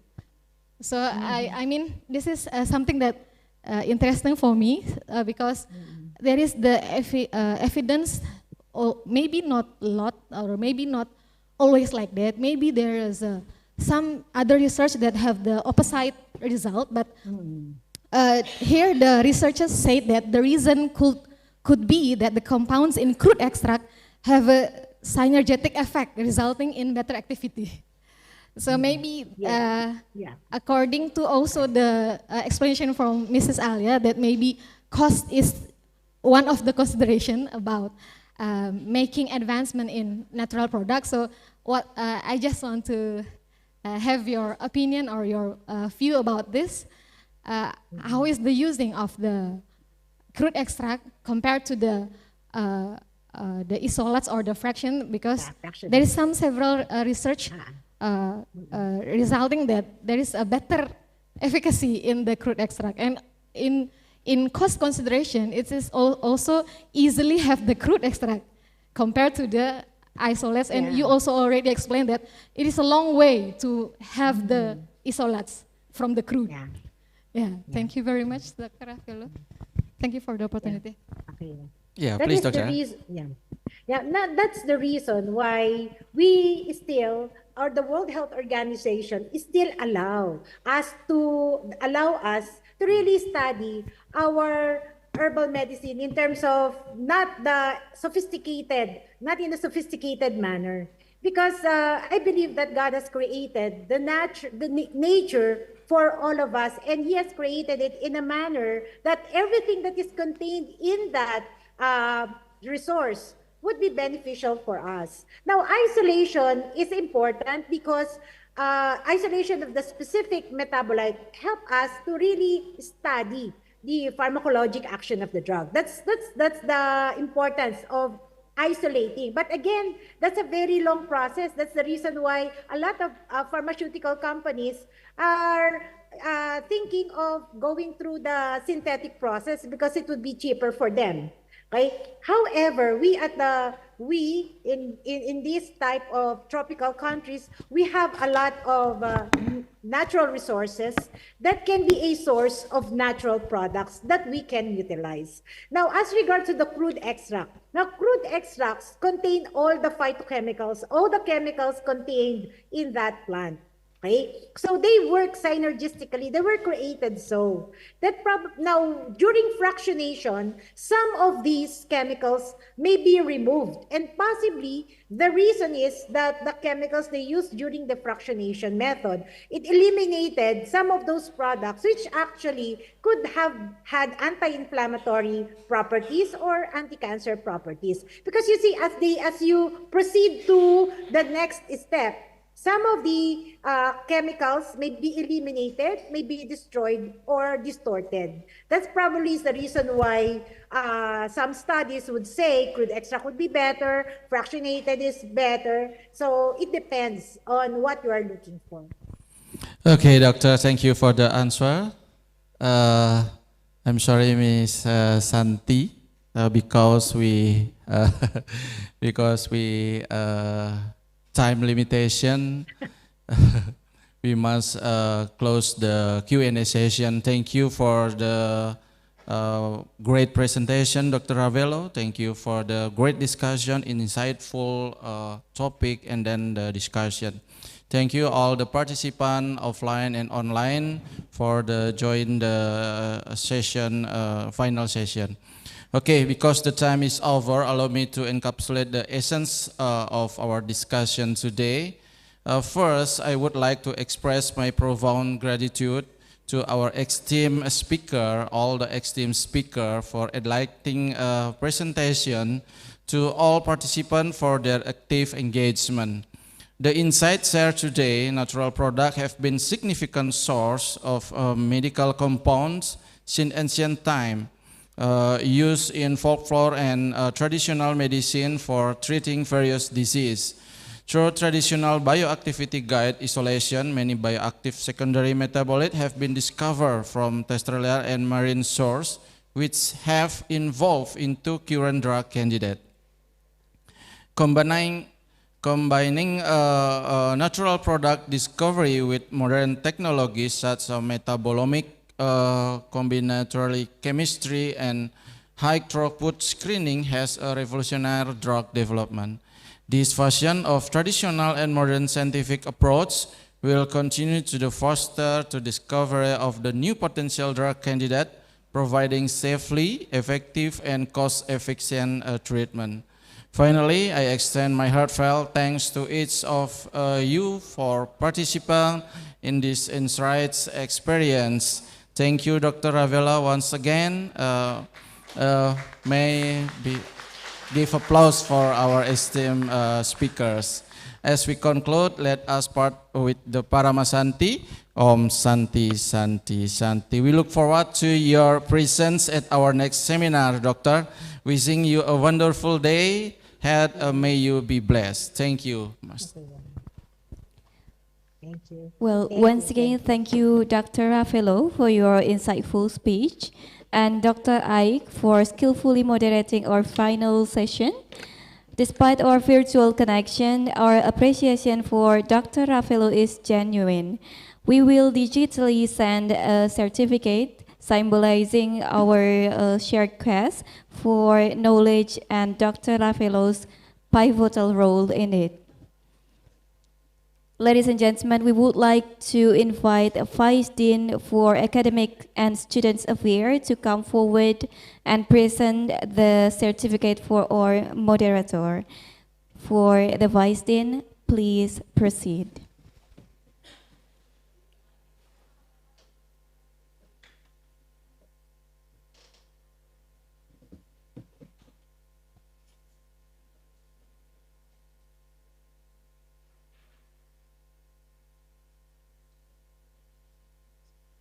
Thank you. Thank you very much. The certificate will also given online by the committee. Well, the Honorable Moderator and Vice Dean, please back to the seat. Thank you.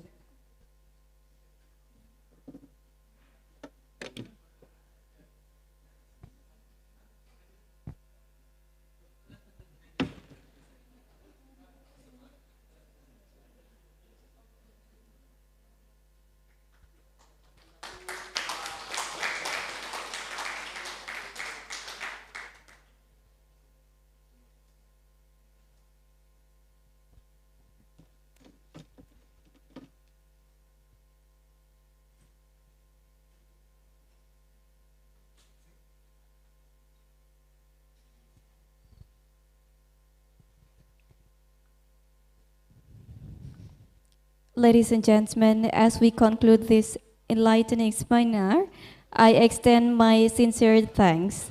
We've explored knowledge, exchanged idea, and ignited inspiration. The insight gained today will fuel future transformation. Let's continue to foster collaboration, innovation, and progress. Ladies and gentlemen, finally we close the seminar by saying Paramasanti. Om Santi Santi Santi Om. Wassalamualaikum warahmatullahi wabarakatuh. Shalom. Thank you and have a good day.